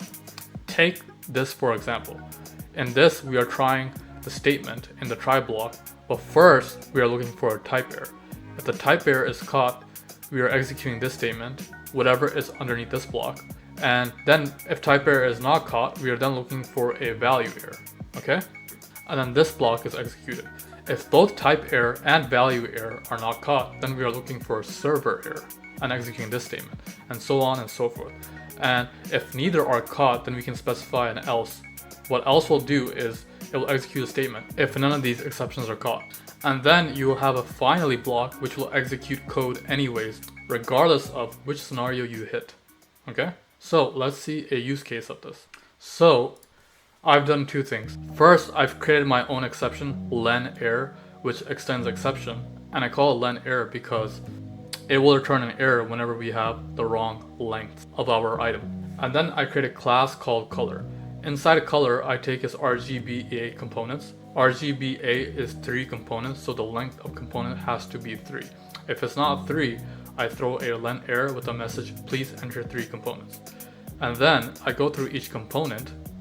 I check if the component is an integer or a float. If they're not, then I raise a type error.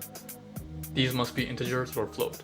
Lastly, if these two conditions are met, I check if the component values are within 0 and 1, or else I get a value error. Components must be within 0 or 1. And then, once that's all satisfied, then I set the components, okay? So let me run this. To verify this whole procedure, I've created a function, def handle creating colors of the components, where in the try block, I create an instance of color with the components I want to input. If I have more than or less than 3 components, basically if I don't have 3 components, the accept block should catch a len error, which should be reached first. You're supposed to enter 3 components. If that was fine and dandy, then I will check if I reached a type error after that. So I look to catch a type error. You're supposed to enter ints or floats. And lastly, I look to catch a value error because that is checked last. You're supposed to enter values. So the order of this is important. As the order of this is coming up, I want the order of this to reflect this. And if all of this is done successfully, then else I print color successfully created. And finally, I will return the result anyways. I will return C. So I will go ahead and try each case. I will say case 1, handle creating color. I don't have 3 components, I have 2. So this should catch a len error. And indeed it does. You were supposed to enter 3 components. Notice how I'm getting returning result anyways because the finally block always runs. And I'm getting none because C by default was none. Now let's try case 2. Case 2, I should look to catch a type error because 2 of these are integers, but one of them is a string.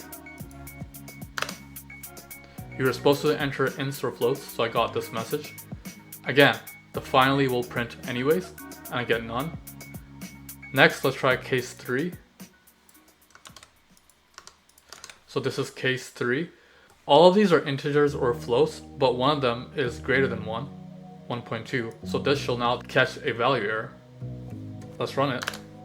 And indeed, I get that. Again with the finally statement. And last but not least, let's try case 4, where our color is fully correct. So we have 3 values, they're all floats or integers, and they're within 0 and 1. So this should throw color successfully created because we finally reached the else block. And again, the finally block. And now, since C was successfully created, I'm returning that C. So I'm returning the object, main color object, okay? So with this example, I hope you're finally able to understand how the structure of a complete try block is working with try, except, else, and finally. Now, you may be wondering for a moment, what really is the purpose of the finally block? Couldn't we just skip it and put the print statement outside of the whole try block and our code should run the same? Well, not quite exactly. The finally block does have a purpose. It actually allows the user to specify what to run under any exception thrown in any of the blocks above it, not just the try block. For example, if I create an invalid color in the else block, finally will still run. If I were to say C equals color, and then say 0.1, 0.2, just this. So I'm gonna get a len error. Finally will still catch this. So if I run it, I'm gonna rerun this. And now I'm gonna go all the way down to case 4, where it will go to the else block. This will still run. If I were to take the finally block out, so let me comment this out, and rerun this, now this will throw an error. Because there's no finally block to catch any other exception that's thrown inside these blocks. So that is the power of having finally. So that's a brief overview on exception handling, how you can throw an exception and catch an exception, and to use the complete try, except, else, finally structure to handle what you want to do with your exceptions. Okay? Cool.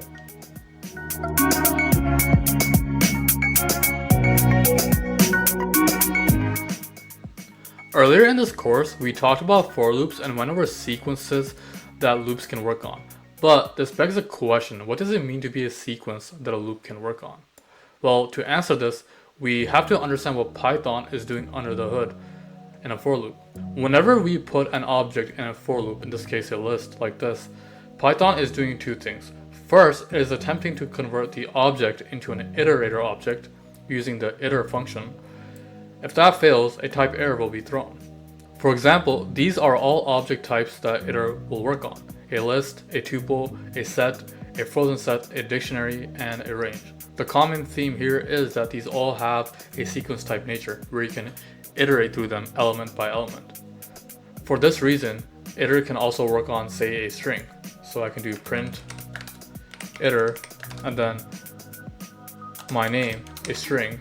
And the reason why we'll work on this is because a string can also be broken into a sequence of its characters. Examples where the iter function won't work will be an integer. So iter1, it will throw a type error. Let's try a float, also a type error. And last but not least, let's try a complex.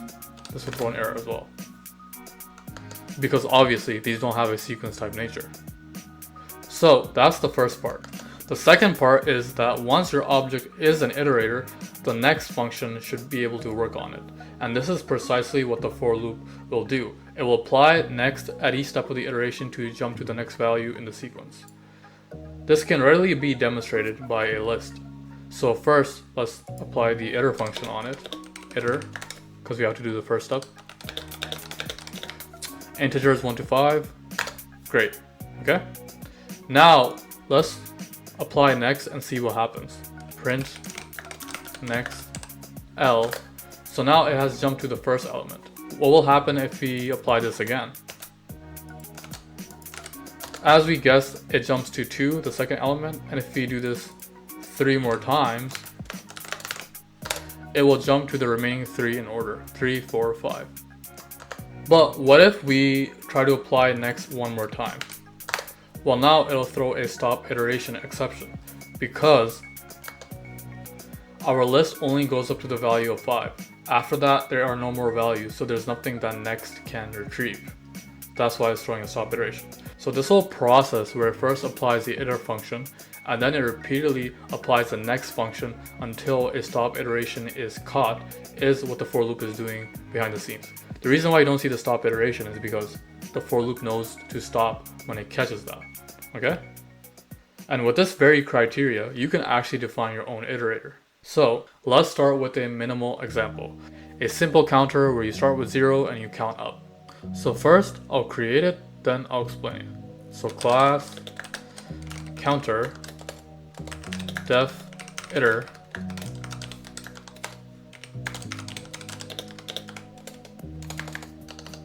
return self def next self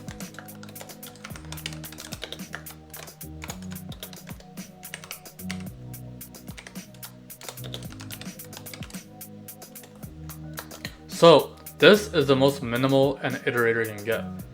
You have to have these two dunder methods. You have to have the iter dunder method and you have to have the next dunder method. The iter dunder method emulates what would happen when the iter function applies to it, and the next dunder method emulates what would happen when the next function applies to it. The iter dunder method must do two things, because remember, when we're applying the iter function, the outcome is we want it to be an iterator. Well, if we're defining our class to already be an iterator, then you should return itself because you're assuming there's already an iterator, okay? It's kind of like a chicken and the egg situation, where what comes first, chicken, egg, or egg or chicken? Well, it's already iterator, so you already return self. I hope that kind of makes sense. And then you have to initialize your beginning value. In this case, our counter will start at 0, okay? And the next method should return some internal value updated so it knows how to jump whenever the next function is applied. In this case, our value that started at 0 is being incremented by 1 each step. So now with this, if we put this counter into the for loop, let's see what we get. For item in counter print item. Let's run it. So now it is counting, but the problem is it's counting indefinitely. And the reason is because we forgot to throw the stop iteration at some point. So let me stop this. Let's say I want this counter to go up to the value of 9 and stop. So I can say if self.val equals 10, then raise stop iteration. So let's rerun it, and now it goes up to 9 and stops. We can even make our stop value user definable by creating an init and then specifying it there. So def init self stop val. I will default it to 10, and I'll say self dot stop val equals stop val. And now of course I have to reference that here. So self dot stop val. So now if I rerun it, it still goes up to 9 and stops because our default was 10. But now I can input a different value. Let's say I want to go up to 100. So now it will stop at 99. As we see down here, okay? And now this is actually looking a lot like a range object, but just for the case of one input. So just to see that, I'm going to compare it with the range.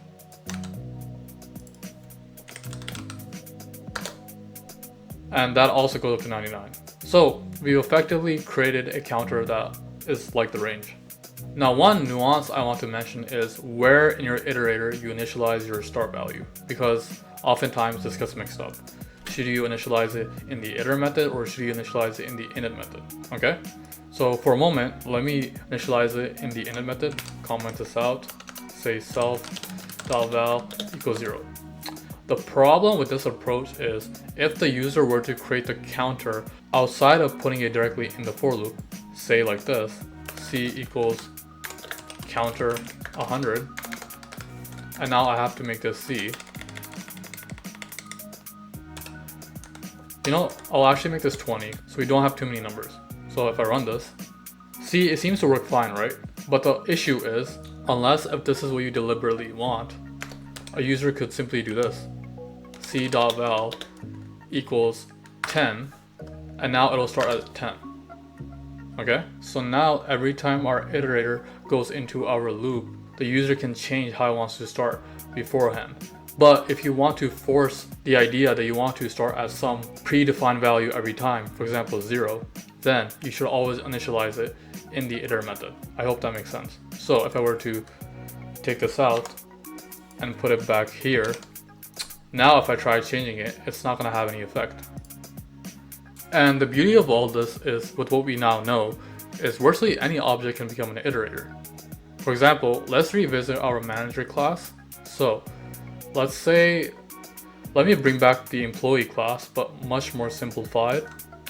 Okay, where I took out the salary property for a moment, and the str_dunner method, I took out the emojis, and I also took out the title. So I'm keeping it simple for now. Let's run it. And now if I recreate the manager child class like this, okay, again, I took out all the other methods, but obviously I have to put the employees into a list. So I have self.employees into an empty list, and then for employee in employees, first I have to check if each employee is an employee object. If that is true, and then I will append it to self.employees. Okay, so this is our employee revisited, much more simple, and our manager child class revisited, also simplified. And the idea I'm going for is this: since manager contains employees, I want to add the capability of being able to iterate through those employees of manager. So this is how I can achieve that. I can say def iter self, and in our case, the values that we are incrementing are just going to be the indices of employees. So indices starts at 0, so we're gonna set it to a -1. And you'll see why I'm doing this in a moment. -1, and then, like I said, you have to return self. And now we have the next dunder method, self.val, and then we increment it by 1. So the reason why it's -1 is because the very first time we applied the next function, we wanted to return 0, because -1 plus 1 is 0, because 0 is the first index. So that's why I have -1, okay? And now what I can do is this. I can say try return str self.employees self.val. Then I can say accept raise stop iteration. And the reason why I wrote it like this is because you can have any number of employees. And the idea is you want to be able to cover all those employees. But once we were to get past all of our employees, this statement would essentially throw an index error, because with the list, if you go beyond the list, you get an index error. Then the accept will catch that and then instead raise a stop iteration, because we're trying to emulate an iterator. So now let me run this. Now let's say I were to create a bunch of instances.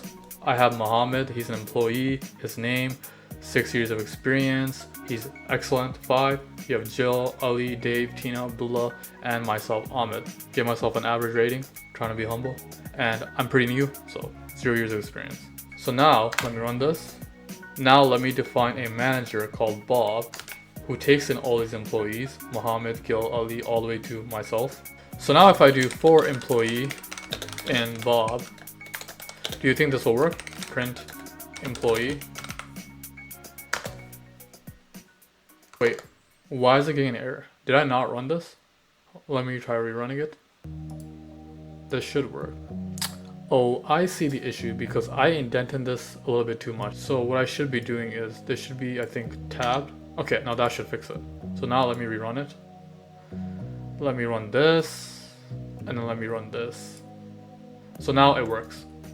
Now that we iterate through each employee of Bob, we're getting all their information because that's what we wanted. We have this str function to essentially call this str dunder method, and that's how we're able to get all their information. Now, one misconception that a lot of Python programmers make is thinking that iterators can be indexed or keyed. This is actually not true. For example, if we go back to our class counter, okay, let me create a counter, my counter equals counter 100. So that worked, okay? But now, let's try to get the value at an index of 23. Will this work? 23. Counter object is not subscriptable. So, as expected, we can't just index or subscript items of an iterator. If we want to do that, then we have to add another dunder method called the getItem dunder method. So, and this is how it looks like. Def getItem self, then you specify the value that you want to put in your index or subscript. And since both the counter values are integers and indices are also integers, but the indices start at 0 whereas the counter starts at 1, then we could say return val plus 1. So now let me try rerunning this. Let me run this. Now it works. But the problem with this is there's no regulation for how it can be subscripted. Right now it can take on even funky values. For example, I could do, let's say like 1,000, and this will also work. So right now it's not very regulated. So the way that we can fix that is, first it has to be an integer. So we can say if not is instance val int, then raise type error. Next we can say if val is less than 0, because remember our indices start at 0, raise index error. Okay, and last but not least, if val is greater than or equal to self.val, then also raise an index error. Okay, so now let me rerun this. Now if I try running 1,000, which is out of the bound of the counter, this will throw an index error. And so will a negative number. So negative 109, this will also throw index error. And the reason why I chose index error is so this can emulate other objects that also throw index error for similar scenarios. For example, a list. If I have integers 1, 2, 3, 4, 5, and I try to get an index out of the range, I will also get index error. So that's why I chose index error, to sort of emulate this. And similar to this, let's say we want our manager class to also be subscripted, meaning we could get the employees by their name. Then I could write def get item self name for employee in self.employees if imp.name equals name, then return imp. Okay? And then if you're never able to return an employee, meaning the name never matched any of the employees in these employees, then in that case you raise a key error. Okay? So now let me run this. Now if I try to, let me run this again. Now I can get the employees that Bob manages by name. So I can say this, and now it'll work. But if I specify a name of somebody that's not an employee, then I will get a key error. So Bob Hector, because he is not an employee, I get a key error. And the reason why I chose key error, similar to why I chose index error for the previous example, is because we're subscripting by keys, kind of like a dictionary. Because in a dictionary, take for example the following: if I specified an incorrect key, I will get a key error. So just as a dictionary throws a key error for incorrect key, similar syntax is why I chose key error. So by now, you have a pretty good grasp of what an iterator is, how it works, and how to make one. But why should you? Aren't the built-in lists, tuples, sets, range, and so on, aren't they sufficient? The answer to this is, in most cases, memory.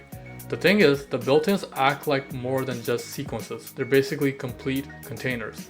All their items are predefined and stored. But an iterator, on the other hand, isn't. It doesn't store any items, but just the mechanism to create items out on the fly. Think of the former like a tank and the latter like a pump. If our tank is too big, it takes up more space, whereas the pump will take up the same space. Now our pump could be bigger, meaning our iterator might need to do a lot just to spit next. Its logic could be bloated.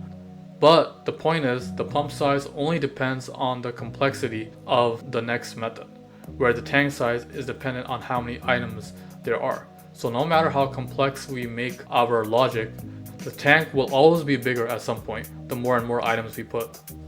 To see this, just look at the memory difference between the two. Memory of a list grows as its size grows, whereas the size of the counter stays the same. Here I'm going through different sizes starting from 10, 100, 1000, all the way to a million. And for each size, I'm creating a list, but I'm also creating a counter. And then I'm using the sys.getSizeOf function to get the size in memory each of these objects takes up. And if we were to run this, as the size increases, the size of the list gets exponentially bigger and bigger, but the size of the iterator is the same because the size of the iterator only depends on the logic under the next, which stays the same. Now, one final tidbit on terminology. We talked a ton about iterators, and at this point, you may be tempted to say that any object that a loop can work on is an iterator. We have to be careful here. To reiterate, no pun intended, to work on a loop simply means that applying the iter function on the object works. I'll say that again. To work on a loop simply means that applying the iter function on the object works. It doesn't mean that the object is an iterator. This is where terminology is important. The output of iter is what we call an iterator, but a valid input of iter may or may not be an iterator. It is what we call an iterable. In other words, all iterators are iterables, but not all iterables are iterators. I know that's a mouthful, okay? Iterables are usually built in. Ones we saw were lists, tuples, set, frozen set, dictionary, and range. Iterators are what you build with the iter and next dunder methods. Did I lose you? I hope not. Let's revisit our counter iterator once again. Now, if we're being completely honest with ourselves, you probably may have already thought this is quite a bit of code to write just to create a simple counter. I mean, it almost seems a little unPythonic on Python's part that we have to write all this to create that counter. Isn't there a simpler way to create an iterator? Now, although creating an iterator like this with all these methods does have a time and place, it turns out that there's a much simpler way that you can create an iterator. They're called generators. And to understand generators, for a moment, let's try recreating the counter, but like this. Def counter, and then simply I'll put yield 0. Just having that one instance of yield statement makes this function a generator, okay? So let me run this. So let me do c equals counter. If I do type c, you can see it says generator because it's a generator object. So now if I do print next c, what do you think will happen? I get 0 because I get the first instance of yield. But now if I do print next c again, I get stop iteration because there are no more instances of yield. If you're following this logic, I could say yield 0, then yield 1, yield 3, and then yield 4. And now if I were to rerun it, now I could essentially do this 4 more times, and I get those values. And I get the stop iteration thrown at the end. So basically, the way a generator works is you have to specify your instances of yield, and when you apply the next function repeatedly, it will start with the first instance of yield and jump to the next instances until there are no more instances of yield left. It will throw a stop iteration. So now if we put this into a loop, for I in C print I, why didn't that work? Let me try rerunning it. Let me take this out. Now it works. 0, 1, 3, 4. And let's say I wanted the counter to have a stop value that the user can specify. Stop val defaulted to 10. Then I can say c equals 0 while c is less than stop val, yield c, then c incremented to 1. So now if I run this, I can now specify a value with a counter, let's say 100. Now it goes up to 99, okay? So basically, in conclusion, we have recreated the same counter, but with much less code, less than half the code. So that's the beauty of generators. They simplify creating iterators. Now you may have noticed that the difference between iterators and generators is that iterators, you have to create them like you're creating a class, but a generator, you have to create them like you're creating a function. Does this mean that generators are functions? Not quite, because a function may or may not have a return, but a generator doesn't have a return, it has a yield instead of that. A return simply gets the value and ends the function call, whereas yield gets the value only when next is applied and suspends the function call behind the scenes, meaning its current state is kept until another next is applied to get the next yield. The function call ends only once stop iteration is thrown, which is when next is attempted with no more yield instances left. So just keep that in mind. A great use case of generators is when you want to generate multiple sequences in the same iteration. For example, let's say we had 3 sequences that we want to iterate through them simultaneously. A quadratic sequence, a cubic sequence, and a quartic sequence. So I'll start with the quadratic generator, def quadratic sequence, and specify the value that it will go up to. Start at 0, and then while I is less than n, I'm going to yield I squared, and then increment I by 1, okay? So this is the quadratic generator. Similarly, let's create the cubic and the quartic generators. So turn this into cubic sequence, and then turn this into 3, and last but not least, let's turn this into quartic sequence and turn this into 4. Now, if you take a look at all these generators, besides this number right here, the rest of the code is the same. And what do we do when we have very repetitive code in our functions? We could put all that code into a decorator and then simplify our function by simply decorating it with that. So let's do that. Let's call our decorator def make gen func. Then the inner function is made gen. Okay, and then let's just take all of this and simply put it here. Let me indent this. Now the only difference is, right now I just have the quadratic, but we want any case. So I'll say func I, and then I'll simply return made gen. And now we can take all this code out, take it out, take it out, take it out, then simply say return squared and make this an I, and similarly make this an I and make this an I. The reason why I'm turning it into an I is because whereas before they were generators, now there are functions. They're supposed to be this func I. So now I do turn this into a 3, and then last but not least, turn this into a 4. And now if I decorate all these with make gen, they turn into the same generators that they were before. So make gen here, and then make gen here. And just to verify that these are generators, I'm going to write print type quadratic, and then I'll just say a value of 10. So now if I run this, I get class generator. And you can verify for cubic and quartic. I'll let you do that. So now we can iterate through all these generators in sync by writing for I, j, k in using the zip function. And now I specify all these generators. Quadratic, let's set to 10, cubic, let's also set to 10, and last but not least, quartic, let's set to 10. And in each iteration, I'll print f string quadratic, I, cubic, j, and then quartic, k. Okay? And now if I run this, I get the results. And remember, just like I said for iterators, the benefit of doing the generators is all these values that we see are getting generated on the fly. They aren't predefined into some list or container. And because of that, like I said earlier, it takes a lot less load on the memory.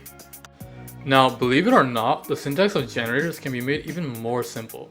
It seems like a common theme in Python to make code as simple as possible. So recreating our counter generator, we can now write counter lambda and the input, and then I can simply just say parentheses I for I in range n. Okay, so now if I do print counter 10, you can see that it is a generator object. This is analogous to this very same generator that we build in the generic way. Okay, so let me do print counter 10. We also get generator object. Now, this way of writing the generator or writing sequences in general is known as comprehensions, where you essentially condense the loop that you're going for into one line.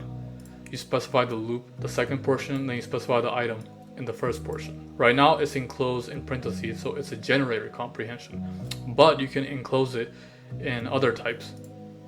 I could say list counter equals lambda n, and I can use square brackets, I for I in range n.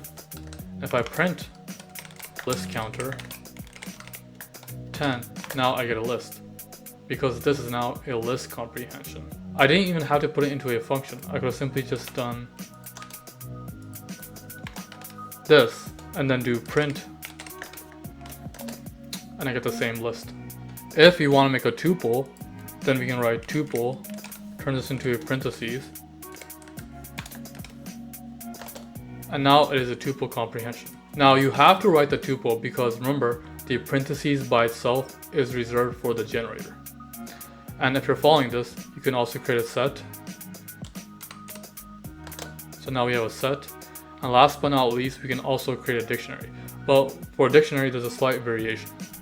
So I write counter equals lambda n, and now I do curly braces.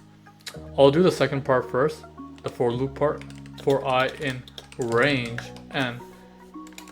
And now I specify the item, but I don't just specify the item by itself, because remember, dictionaries are key value pairs. So I say I semicolon, that's the key, and now I have the item.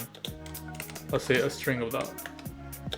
So now if I do print counter 10, I get a dictionary. Okay? Now the beauty of comprehension is it really has no bound. You can even turn multiple nested loops into a single comprehension. For example, let's say we were to generate coordinates of a cube like this: def gen cube chords. Then I say for I in range. So these are the x values of the coordinate. Then I say for j in range. These are the y values. And last but not least, I have k in range, the z values. And I simply just yield I, j, and then k. So this is a generator to generate those coordinates. I could have created the same generator but with one giant comprehension.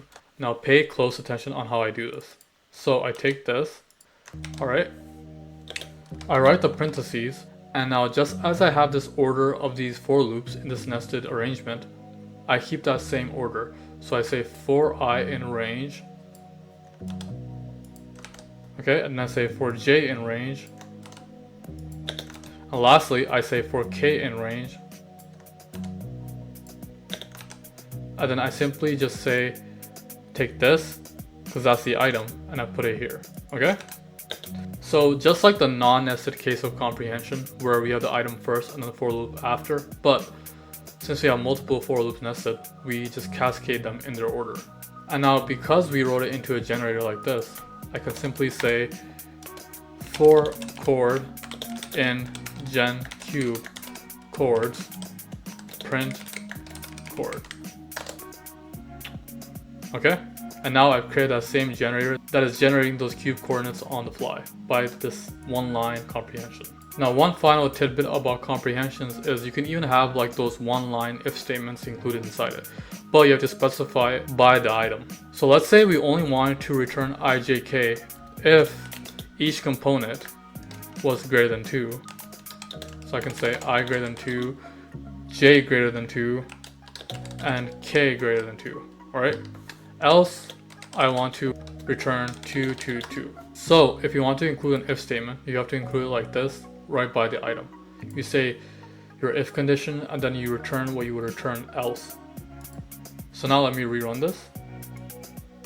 And as you can see, for all the cases where ijk is less than 2, I'm just getting 2, 2, 2. Then above that, I'm actually getting the values.